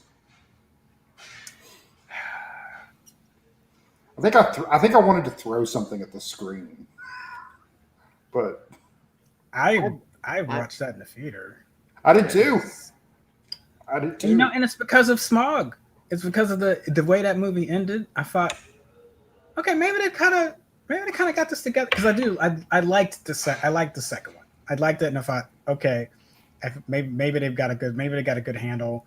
There's still problems in Smog. Smog dies in the first 5 minutes of the movie, and I'm like, it confirmed. I'm like, because I was ranting and raving. Why is this a trilogy? Why is this a trilogy? I'm fine with 2 movies, but why is this a trilogy? And then to what you just said, Trevor, yes, that's sweet new line. I still think that the second movie should have ended with Smog dying. because that's like where the book ends. Or the book doesn't end there. The book, about a third of the way in, the book ends with Smaug dying, and then like the conclusion of the book is dealing with that power vacuum, and that's the most interesting part for me. But the movie just like does not handle it well. They don't do a good job. Ugh. I need to cry over this dwarf that I met 3 days ago because it was real. Yeah. Oh. Anyways, so next time, what I think we should do is obviously we got Galaxy Quest. Galaxy Quest! I'm excited. With Lower Decks coming out, I think we have a really interesting opportunity to look at 2 things that have sort of spoofed or satirized Star Trek and explore their approaches, see how they are similar, see how they're different, and just talk that through. Kyle, did you come up with this idea just as an excuse to do a marathon of Lower Decks? I don't know what you're talking about. Okay. Should we watch an episode of The Orville? Ooh. Yeah, because that is 3 distinct different styles of... I would almost call the Orville, though, not even a spoof. It's more like fan fiction of Star Trek. Yeah, there's some bits that are spoofy, but then you've got an episode like probably my favorite episode of the whole series, which is the last episode that the first, because you've got the security chief who's like that race that's like really tiny but really strong, and you've got the episode where she gets injured and she goes back home, or no, she's been off planet and she goes back home, and then she's like wheelchair bound because she's not used to her planet's gravity. And then it's got the 2 doctors, it's got Phlox and it's got the doctor in it, and it turns into a horror movie episode, and it's I have not seen that. Oh my god, it's so good. Like you get like, she goes home and she's like visiting her family, and the doctor is her father, and it's all like, well, you've gone off world and you've become too human and blah blah blah. And then they get guests, like there's a big storm coming, and so like they get guests come over who are their neighbors, and it turns out they aren't neighbors, they're there to murder them.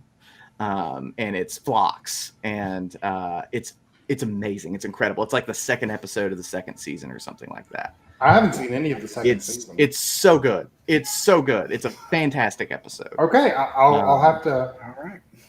It's not a spoof at all. It is like a seriously, like it is a.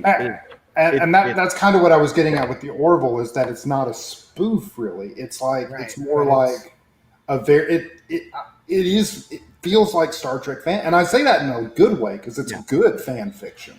But I bring it up because I think there's still yes, Galaxy Quest is a spoof, but it's, I don't want to. Like I think the homage in both of them is strong enough to where I would want to talk about them similarly. But if we want to save Orville for a different, Lower Decks is better if you feel like that's closerly more aligned. I'm more comfortable with a Lower Decks Galaxy Quest comparison. Orville deserves its own thing, because I really can't think of a show like what the Orville has done, where it's a blatant ripoff of a very specific era of a large scale show. It's also just like a massive vanity project by a millionaire. Yes. So, but it's also good. So yeah, it's like you would think that those 2 things would ensure it's bad, but like clearly Seth MacFarlane loves this project and is willing to do whatever it takes to it's definitely my favorite thing that he's ever done. So same, other than Papa Palpatine. Yeah. He'll never be able to top that. It's untoppable. There's Go for Papa Palpatine. A Million Ways to Die in the West that I would really enjoy. Oh yeah, that one was pretty good too. Yeah. The overall thing is like I could leave it or take it, but there's just some solid. It's worth it for the Doc Brown cameo.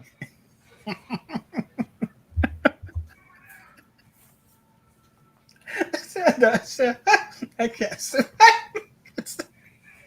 can't start thinking about that because we will. It's so break good. down and God, oh God, oh yeah. I just some of the deaths and the scenarios in that are just absurd. God, I might watch that tonight. All right, cool. You want to wrap us out? I'm gonna look up that episode of the Orville real quick. Yeah, me and you can talk about that, but maybe like I feel like after we're done with this, because we're getting close to it, to wrapping up our movie. The two things I would like to see us do, and audience, understand this is just us, but I would like to go over the Orville, and I would like to go over Star Trek Picard. Me and Kyle put that off. Like, not out of laziness. I know, I understand it's a wound for you guys, and what I would like to do is I would like to take a knife and push not even a scab over off, and like take alcohol and pour it on there, and then go. Can we just instead of watching the whole thing, can we just pick an episode? You will watch the whole thing, and we will talk about it because they massacred my boy. Wait, it seems like we're on the same page, so we don't need to rewind. If we know what's wrong with it, no, it doesn't deserve my time like that. No, that's fair. No, I'd rather watch season 2 of the Orville to get caught up than I would. Which I think there's a season 3 is out of the Orville, right, or is about to come out. Did it get caught up in that weird nonsense when Disney bought Fox? Sort of. It more got caught up in the move from Fox to Hulu. Yeah. So because Fox essentially it doesn't get very many reviews and it's pretty expensive, but it's sort of like McFarlane's I'm gonna keep making Family Guy until I die for you guys, so you're going to make this for me. Yeah. So you know what? Mad respect. In it. Okay. Mad respect. Yeah, exactly. Nothing but respect. So it's that and Scarlett Johansson suing Disney. I don't even care if Scarlett Johansson's in the wrong. Good for her. She's not. And she's not.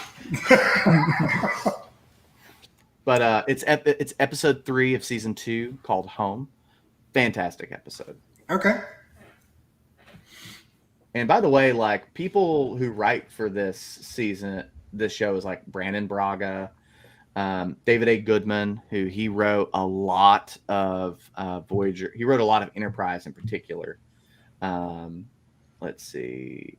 Seth MacFarlane actually wrote a lot. Joe Manofsky, Joe Manofsky wrote a lot of Voyager and TNG and Deep Space Nine. Probably the most famous episode people would know is he did the I can't remember the name of it, but it's the one with Timba, His Arms Wide.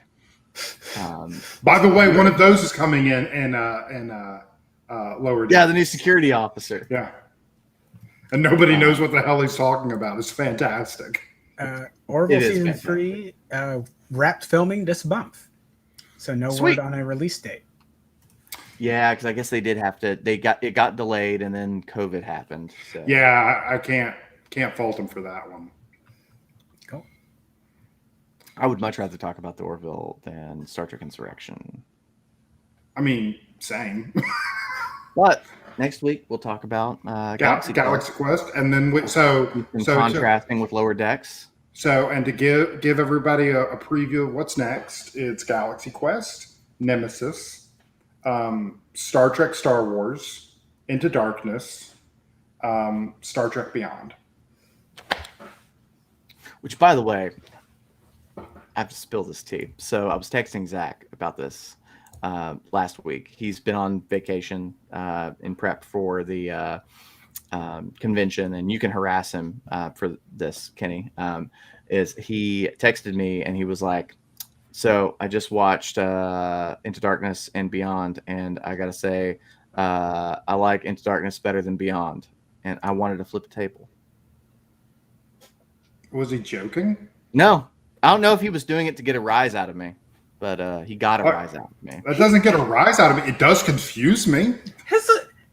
His opinions, as we've gotten, it's weird. So Kyle, you know, Zach could always have like, here's this trash movie that I'm going to enjoy. I understand that it's trash, but I'm going to enjoy it.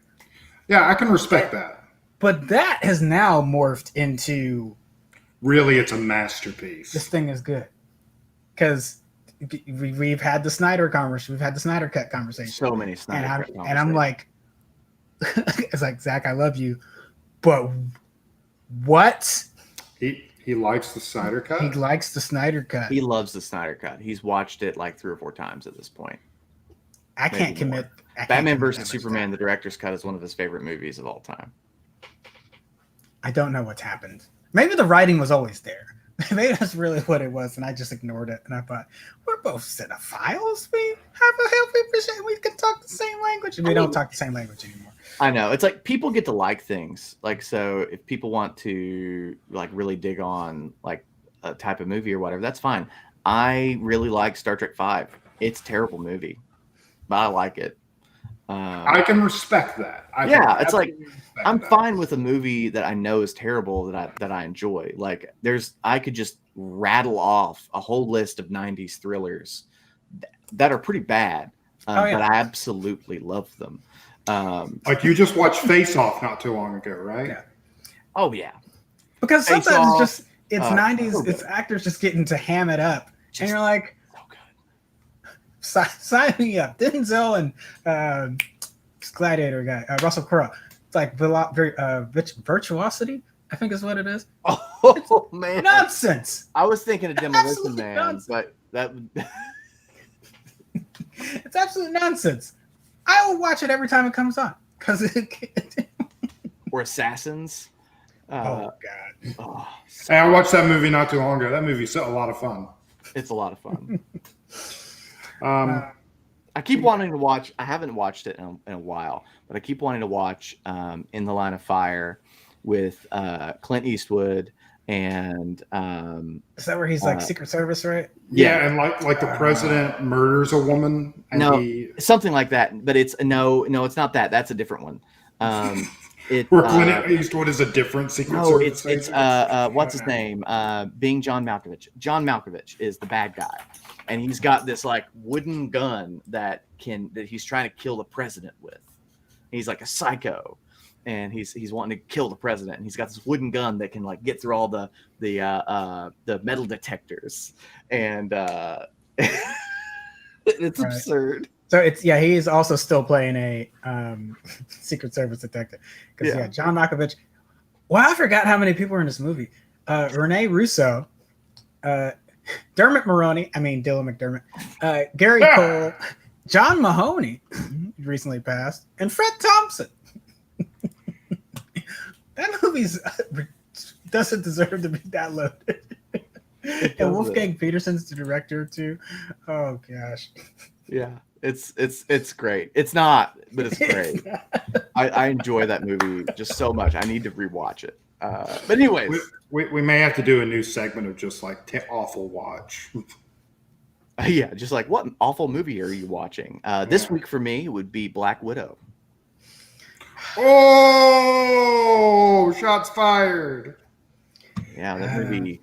I don't know. I've never seen a movie go from Jason Bourne to GoldenEye so quickly.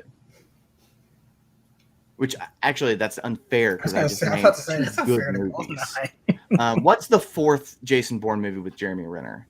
Oh, Bourne Legacy. Okay, I've never seen a movie go from Bourne Legacy to Moonraker so quickly. Oof. Hey, I enjoy Moonraker. I mean, but we know it's campy. Like we know it's not what we have expected. Well, no. So you need to understand. I like Moonraker now because it's turned into prophetic. Because soon we will have billionaires with moon bases. But one thing we won't have is insane former KGB agents. I'm assuming. I mean, he's got to be former KGB.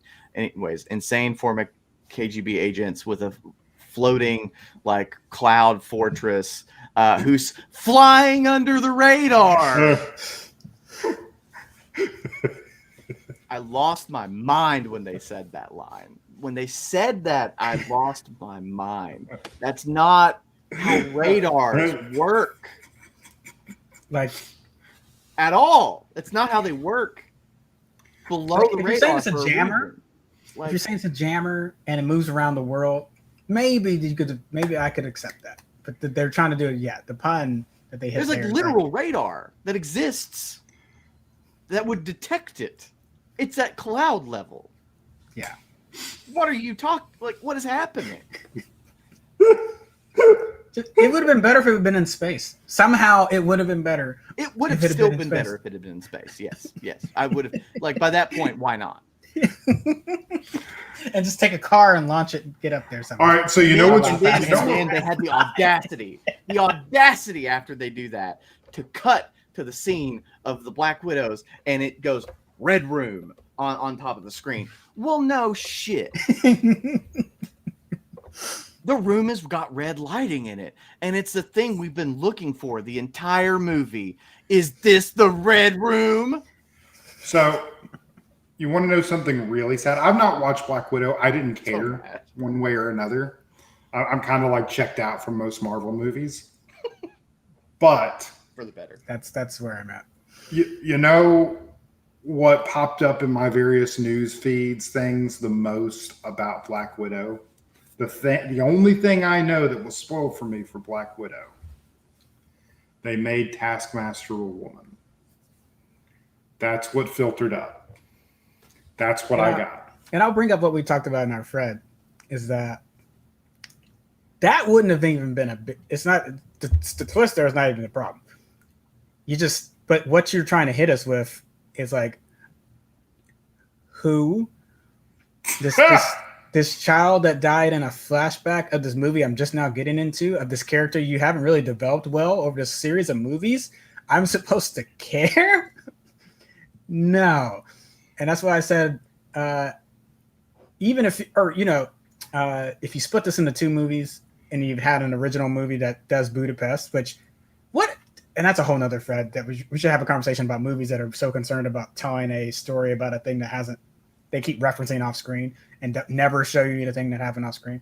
But if there's any case for doing Budapest so that we have that, and then when you do another Black Widow movie, everything that happens in this movie has more impact, this is the case.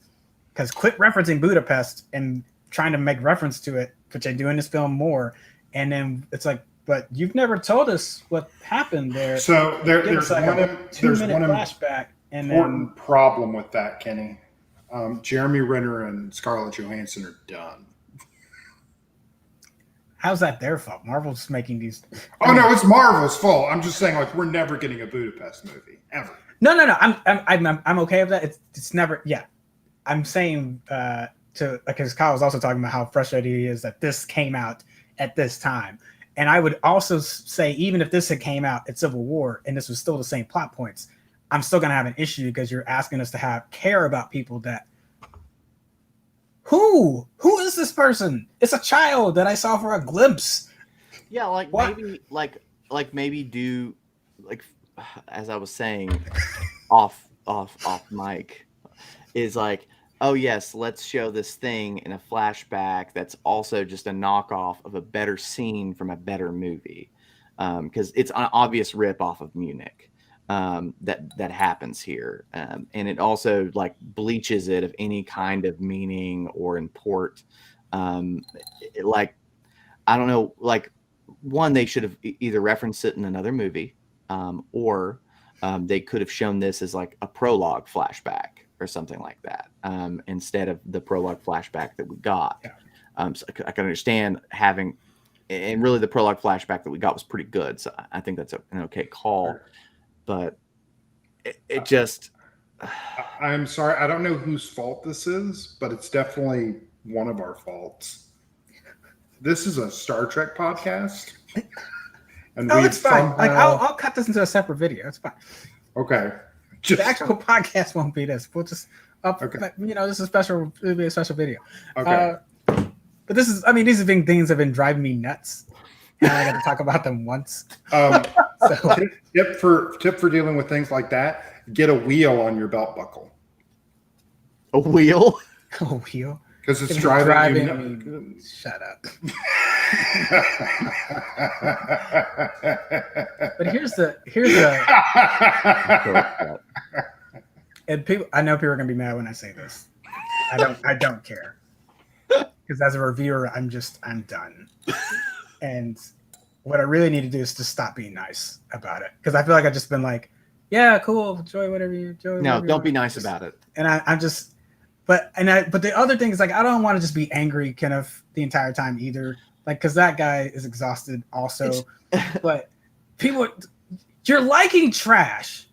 And then you wonder when you think about it later, why didn't I notice all these problems? I'm like, they are conditioning you. I'm not trying to say like crazy boogeyman. I'm like, you've started to accept subpar writing. So much so that when more subpar writing comes, it's just not phasing you. There's people that think the Tomorrow War was good. I know, those people exist. And they're in our friend groups. I know. And they're defending or not even defending it. They're like, didn't you think this thing was great? And I'm like, how did you get past the fact that the premise is one of the dumbest things I've heard in the last decade is shot on cinema as a big blockbuster? It's like, hey, accept this idea. And I'm like, no, that makes no. I mean, I don't even take my military stuff out of it. Like, that doesn't make any sense. That just strategically makes zero sense. You're going to deplete the past to fund the future. And also, like Trevor said before, time travel is stupid. So just leave it. And it somehow made time travel more dumb. Like, I don't even know how that could be possible. Trevor, if you watched the Tomorrow War, you would. I don't think you can make it past the first 10 minutes. He's if not I'm going. honest. No, I've not even Make it to the tried. title card. Like, gosh, I would love to watch him watch it. That would be a treasure. Because I'll just be like, this is the dumbest thing I've ever seen. It's very dumb. It's just like, I don't know. Like, I mean, like we've been talking about prior to this. Like, I enjoy trash. I enjoy trash movies. There's a lot of John Woo films that are not good, but I enjoy them. But I understand that they're not good. Some of them aren't good.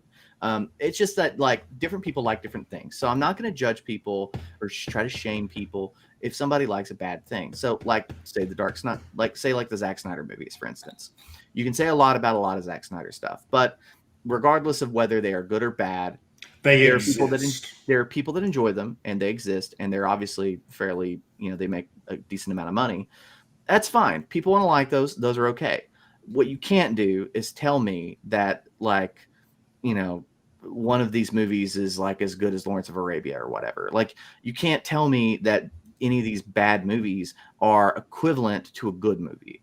Like, Black Widow has some really good moments in it, but I feel like with modern cinema in particular, I don't think you don't get this in like older movies, because I feel like older movies tend to follow in one of three categories: a good movie, an action movie, or like a schlocky mess.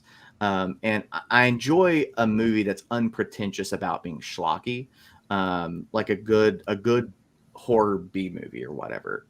Fantastic. Those are great. But nowadays, I feel like with a lot of movies, and this is in particular with blockbusters, you tend to have movies that they understand that they need to hook you with an emotional core of a film. And they do a lot of work to make sure that they can try to hook you with some kind of emotional hook to get you hooked into the characters. And then everything else is kind of secondary to that. And this includes like plot or character development or tension or like anything that makes a movie good. Like in Black Widow, I think is a really good example of a movie that does a really good job of sort of grounding emotional stakes at the very beginning in that prologue, and then like not really doing a good job with it throughout the movie. Like, it really struggles with the found family dynamic. Like, I've in particular, like, now I don't know how much of this was the marketing, because obviously like the movie took way too long to come out, so we kept seeing more and more of the movie, and it kept getting recut in different ways. And so I feel like the trailers maybe might have set expectations that might not have been there otherwise. But I've not done a deep dive on trailers from like 2019. But I feel like they were setting up the movie to be a really strongly focused, like found family sort of thing. And then like the entire third act really falls apart because we don't get a lot of the stuff to make the interstitial stuff to make that work in the second act. Like we get the bit in the middle with the family dinner thing. But like a lot of the stuff that would make that work in the end is actively hidden from us as the audience in order to give us spy movie twists at the end of the movie. And it like completely emotionally undercuts the film, in my opinion. Like it just, you need to have Alexei and Milena really reject Dreykov. Like they don't have to necessarily reject their country. So because I think that's the thing that doesn't get talked about is they're also still Russian. So some of the pride in their country is warranted. Like I think that makes people uncomfortable to think about, which I also love in the opening sequence is that it's filmed like, oh shit, this family needs to escape. But wait a second, is that a shield logo on the car? What? Oh, and when he picks up the trailer and flips it, and it's like, oh, like that is something I think American audiences haven't had to think about. It's like these are foreign agents. And have you watched The Americans? Ooh, I watched a couple. I should go back and rewatch it. No, I did not. The whole time in that opening bit, it kept obviously there was a Stranger Things vibe because period piece, and you've got David Harbour in there doing his thing. But I kept getting a combination of like Stranger Things and The Americans, like in that opening bit, and I thought that was really good. Like, that was the strongest part of the whole movie was the opening, I think. Yeah. Because they found that balance of tension and world building and character to make it all sort of gel. But like, it really bothers me that like the way they wrote Alexei really bothers me. I think David Harbour's performance was really good, but like he just doesn't gel with the rest of the movie. Like he's a really contrasting nuisance. As soon as they introduce his character, he's like stepping into this fairly, what has been up until this point with a couple of exceptions, a fairly grounded movie. And then you've got the super soldier showing up who's like absurdly comic booky. I mean, he's literally got Karl Marx tattooed on his knuckles, which I love, but it's like literally like it's Karl Marx on his knuckles. Like it's incredible. And he's got the stupid Russian Captain America suit that he's too fat to fit in. And he's got a giant beard that obviously wasn't designed for. And it's wonderful and it's great, but I don't want it in this movie. It just like kept getting tonal whiplash, like, and not in the way that Marvel usually does. Like normally Marvel does that to like undercut emotional tension and growth. Yeah. And they restrain themselves quite a bit, but it also means the other Marvel-ish pieces is what's creating that. Because it's like Yelena, I think her dry humor and just kind of like direct was perfect in the plane scene when she's talking about the reproductive organs. Like she's not joking about it. She's just like, no, you know what they do? And you, even if you laugh at that as an audience member, you might be like, ha, oh. It immediately makes you like, oh. And I was like, good. And then the plane decides to just drop out of the sky. And they don't and they just walk it off. like nothing happened. Like the rotors aren't even turning. Like they're not supposed to take this seriously. I didn't even know what to do with that. Like, I didn't know how I was supposed to feel about that. This, like, what is happening? Like, just you two are just slowly losing your mind talking about the Black Widow. I felt like I was slowly losing my mind watching that movie. Like, it was just I don't know. It just felt so weird. It's really hard to explain without like watching the film, but like most Marvel movies, at least remain consistent. I don't care. But I know you guys do. I can't care. I care because of this. It's creating this mind suck. It's just like that's not exactly the word I'm looking for. It's just like this intellectual brain dump that's happening because of these movies. And Kenny, honey. hold on. Wait. Williamson County just had a riot because they made a mask mandate. I- Brain drain is the reality of the 21st century. But we could be doing better. And knowing the history of cinema, hold on. Knowing the history of cinema, I know Hollywood has always been like this. So I fully admit that Hollywood has never cared. But So at least the movies used to be interesting, even if they sucked. I could legitimately still get some solid blockbusters that are like, I may not want to watch this, but at least I will have. Like The Rock. Like basically anything that Michael Bay made pre-Transformers is When pretty he's called solid. Admiral Jerry Bruckheimer. Yeah. Yeah. Yeah. Like Armageddon is just a dumb movie. It is an aggressively dumb movie. It's dumb on so many levels. But I mean, if that movie doesn't want to make you cry at the end, I mean, he just knows how to emotionally play with you right there at the end. It's so good. It's not a good movie, but like it's also like it makes you feel things, which is like really ultimately, isn't that what art's supposed to do? Is to make you feel things? So, Well, I mean, a lot of movies today make me feel dead inside. well, yeah, well, it's like I don't know. It's just so weird. Also, I feel like because I feel like honestly, this is where I get confused because I'm like, I think that you could take all three of the Marvel shows that have come out, and they would probably all be better as a movie. But also, Black Widow might have been better treated if it had been expanded into a 6-episode series. So I go back and forth. It's like I feel like Marvel needs to decide what their tones are going to look like. Like if they want to do more heavy, serious plotting stuff, like if you need something that's going to need room to breathe, like you need to make that a TV show because you can't have your cake and eat it too now. I mean, I get the distinct impression that Marvel right now is the dog that caught the car, in that they got Infinity War made, and that movie was a good movie. They got Endgame made, and it was a good movie. Those movies should have been disasters. Like the fact that they are even watchable is an achievement. Like, period. And now they're like, okay, Disney owns you. Now do it again. Well, and I think most Marvel movies are enjoyable. Now, a lot of them might not be good, but a lot of them are still enjoyable and they're fun popcorn movies. They can get mad at Scorsese all they want. And yes, he might have been trying to get publicity for The Irishman, but I think his statement is still spot on. I fell asleep watching The Irishman. No, I don't disagree with it. I think it's kind of a plotting mess. So it's like Still better than the Snyder Cut.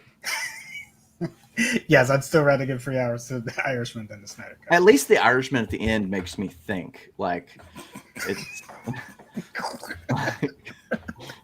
like Zack Snyder, like the Snyder Cut just makes me want to like eat arsenic. Like I don't know. Batman versus Superman really makes me wonder how much urine is helpful in any. we live in a society, Trevor. Hey, you know what? You know what did a better Batman versus Superman? Superman and Lois. Granted, it's not Batman in it, but much better conversation on that.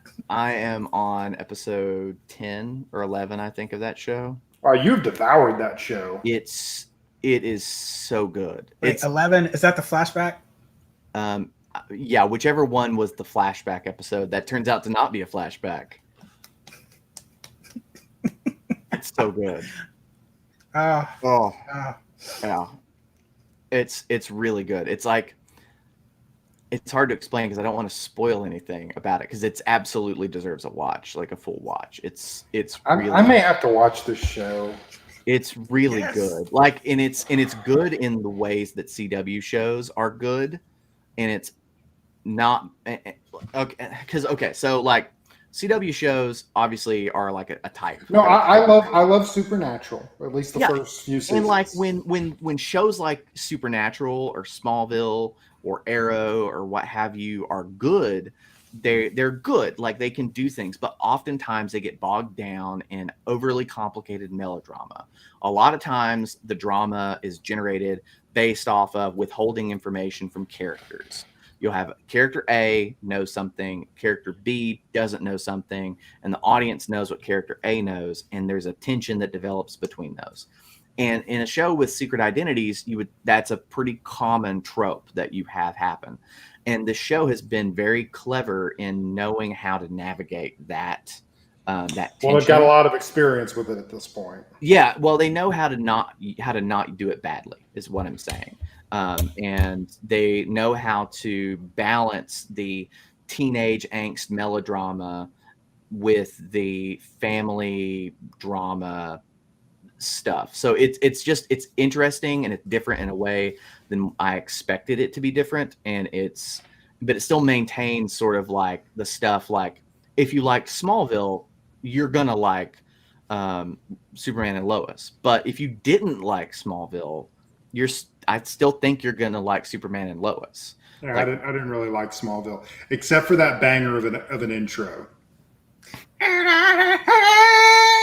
It's a great intro. I love that. It's an And I like excellent intro. Smallville, at least the first like 5 seasons. I really Noticing a enjoy it. theme with CW shows. Well, the other CW shows are shorter. So like Arrow was out by season 2, Flash season 1. Yeah, it and was- I haven't.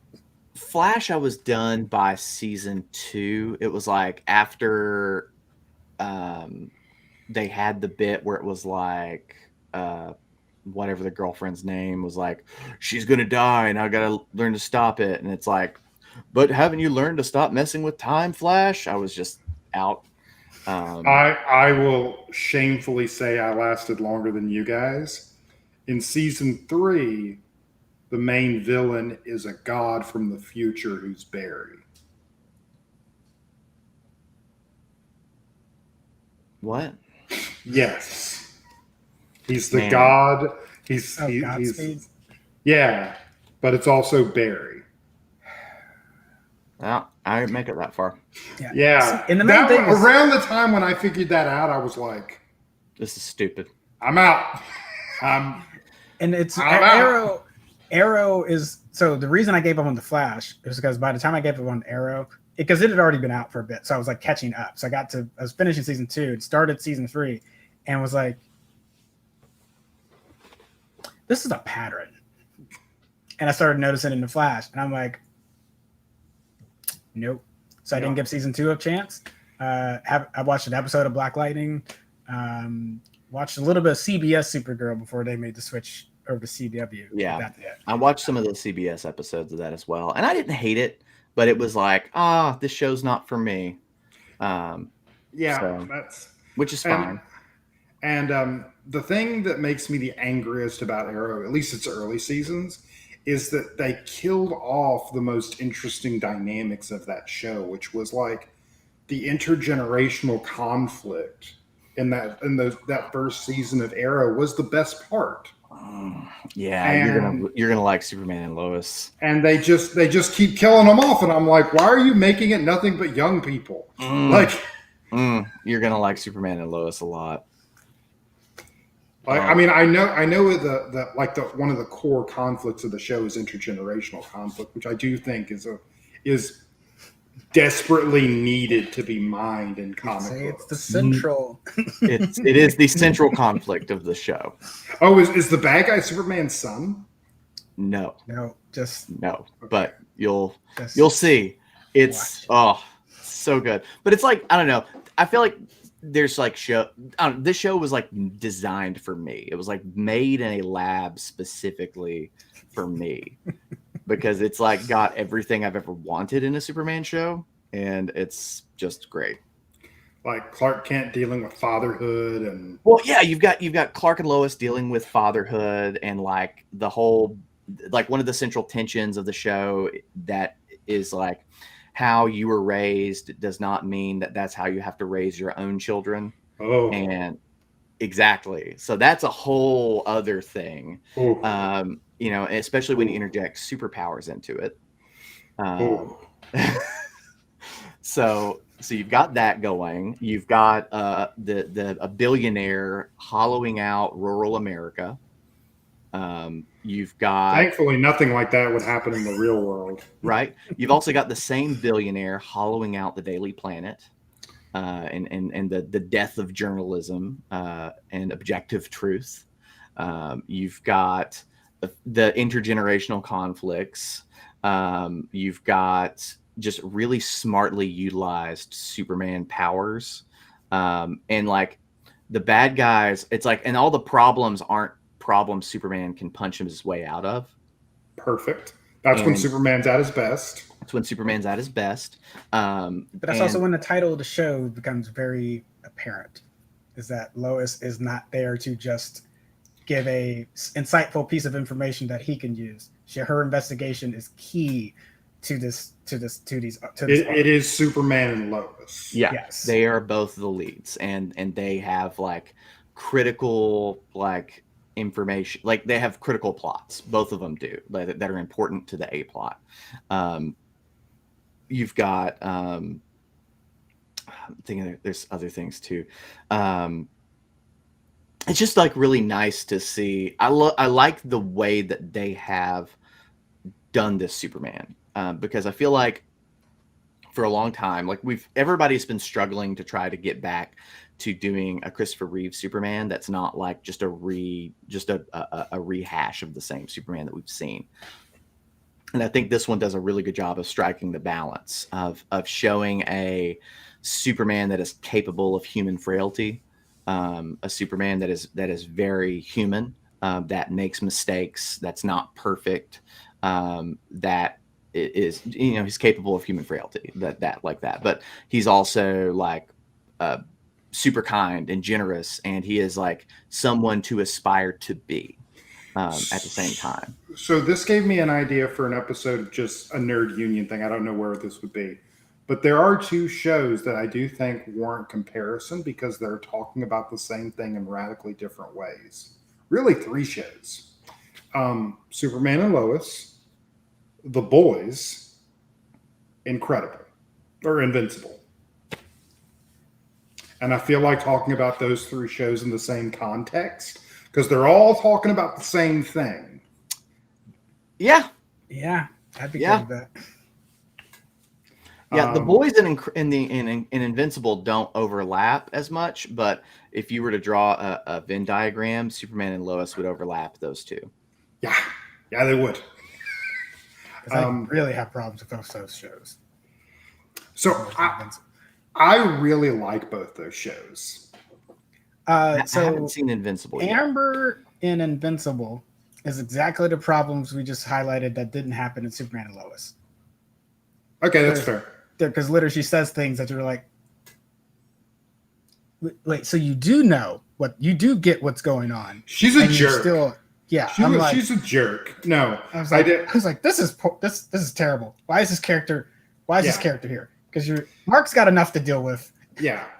No, this is objectively trash. But I don't know where they're going because in the comics it gets really weird because Omni-Man becomes kind of a good becomes a good guy.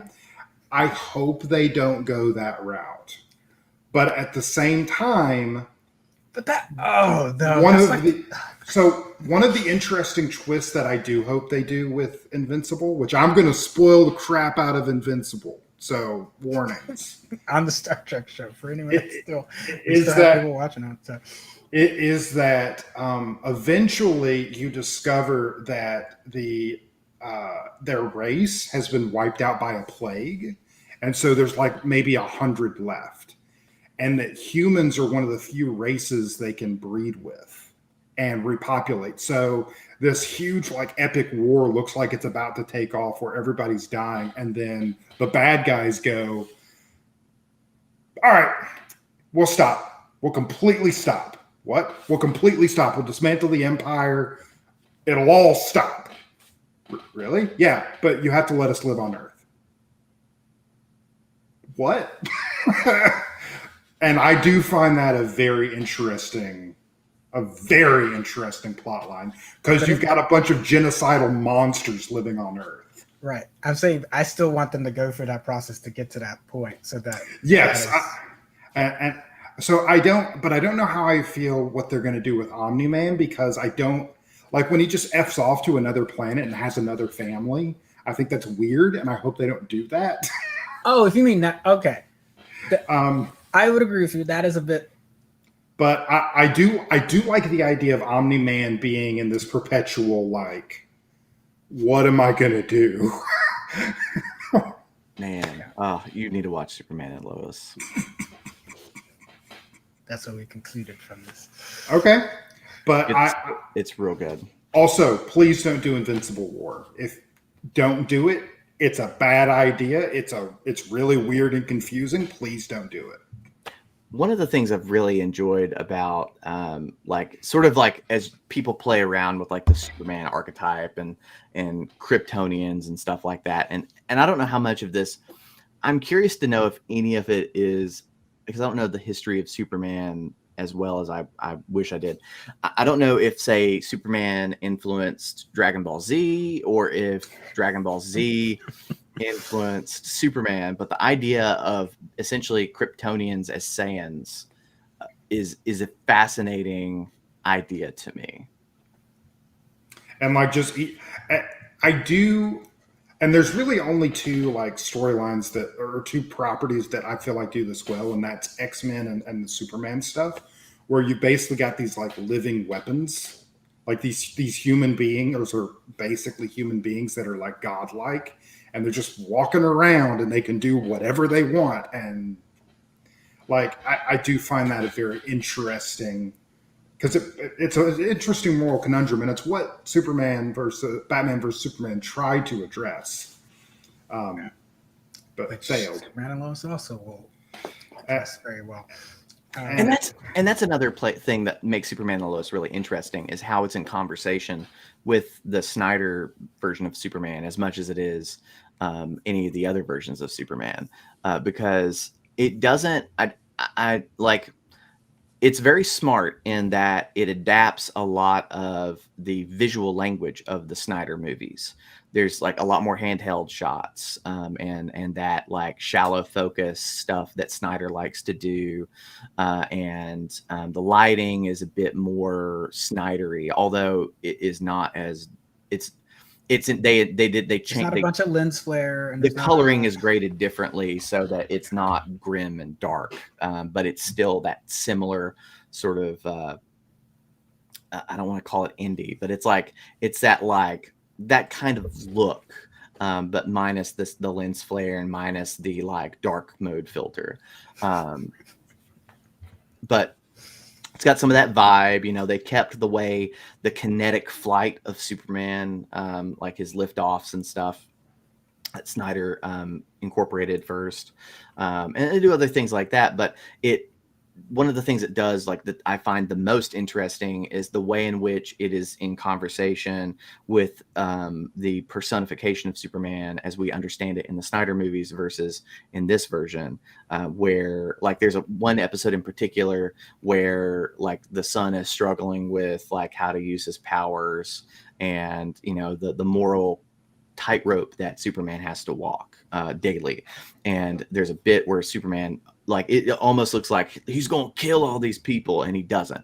And he, goes off on his son, talking about how, every time he uses his powers, every time he goes out, it's like another, he knows it's something that he is going to be judged by, that at any moment, anything he does is going to be put under a microscope and judged for whether or not his worthiness or his trustworthiness.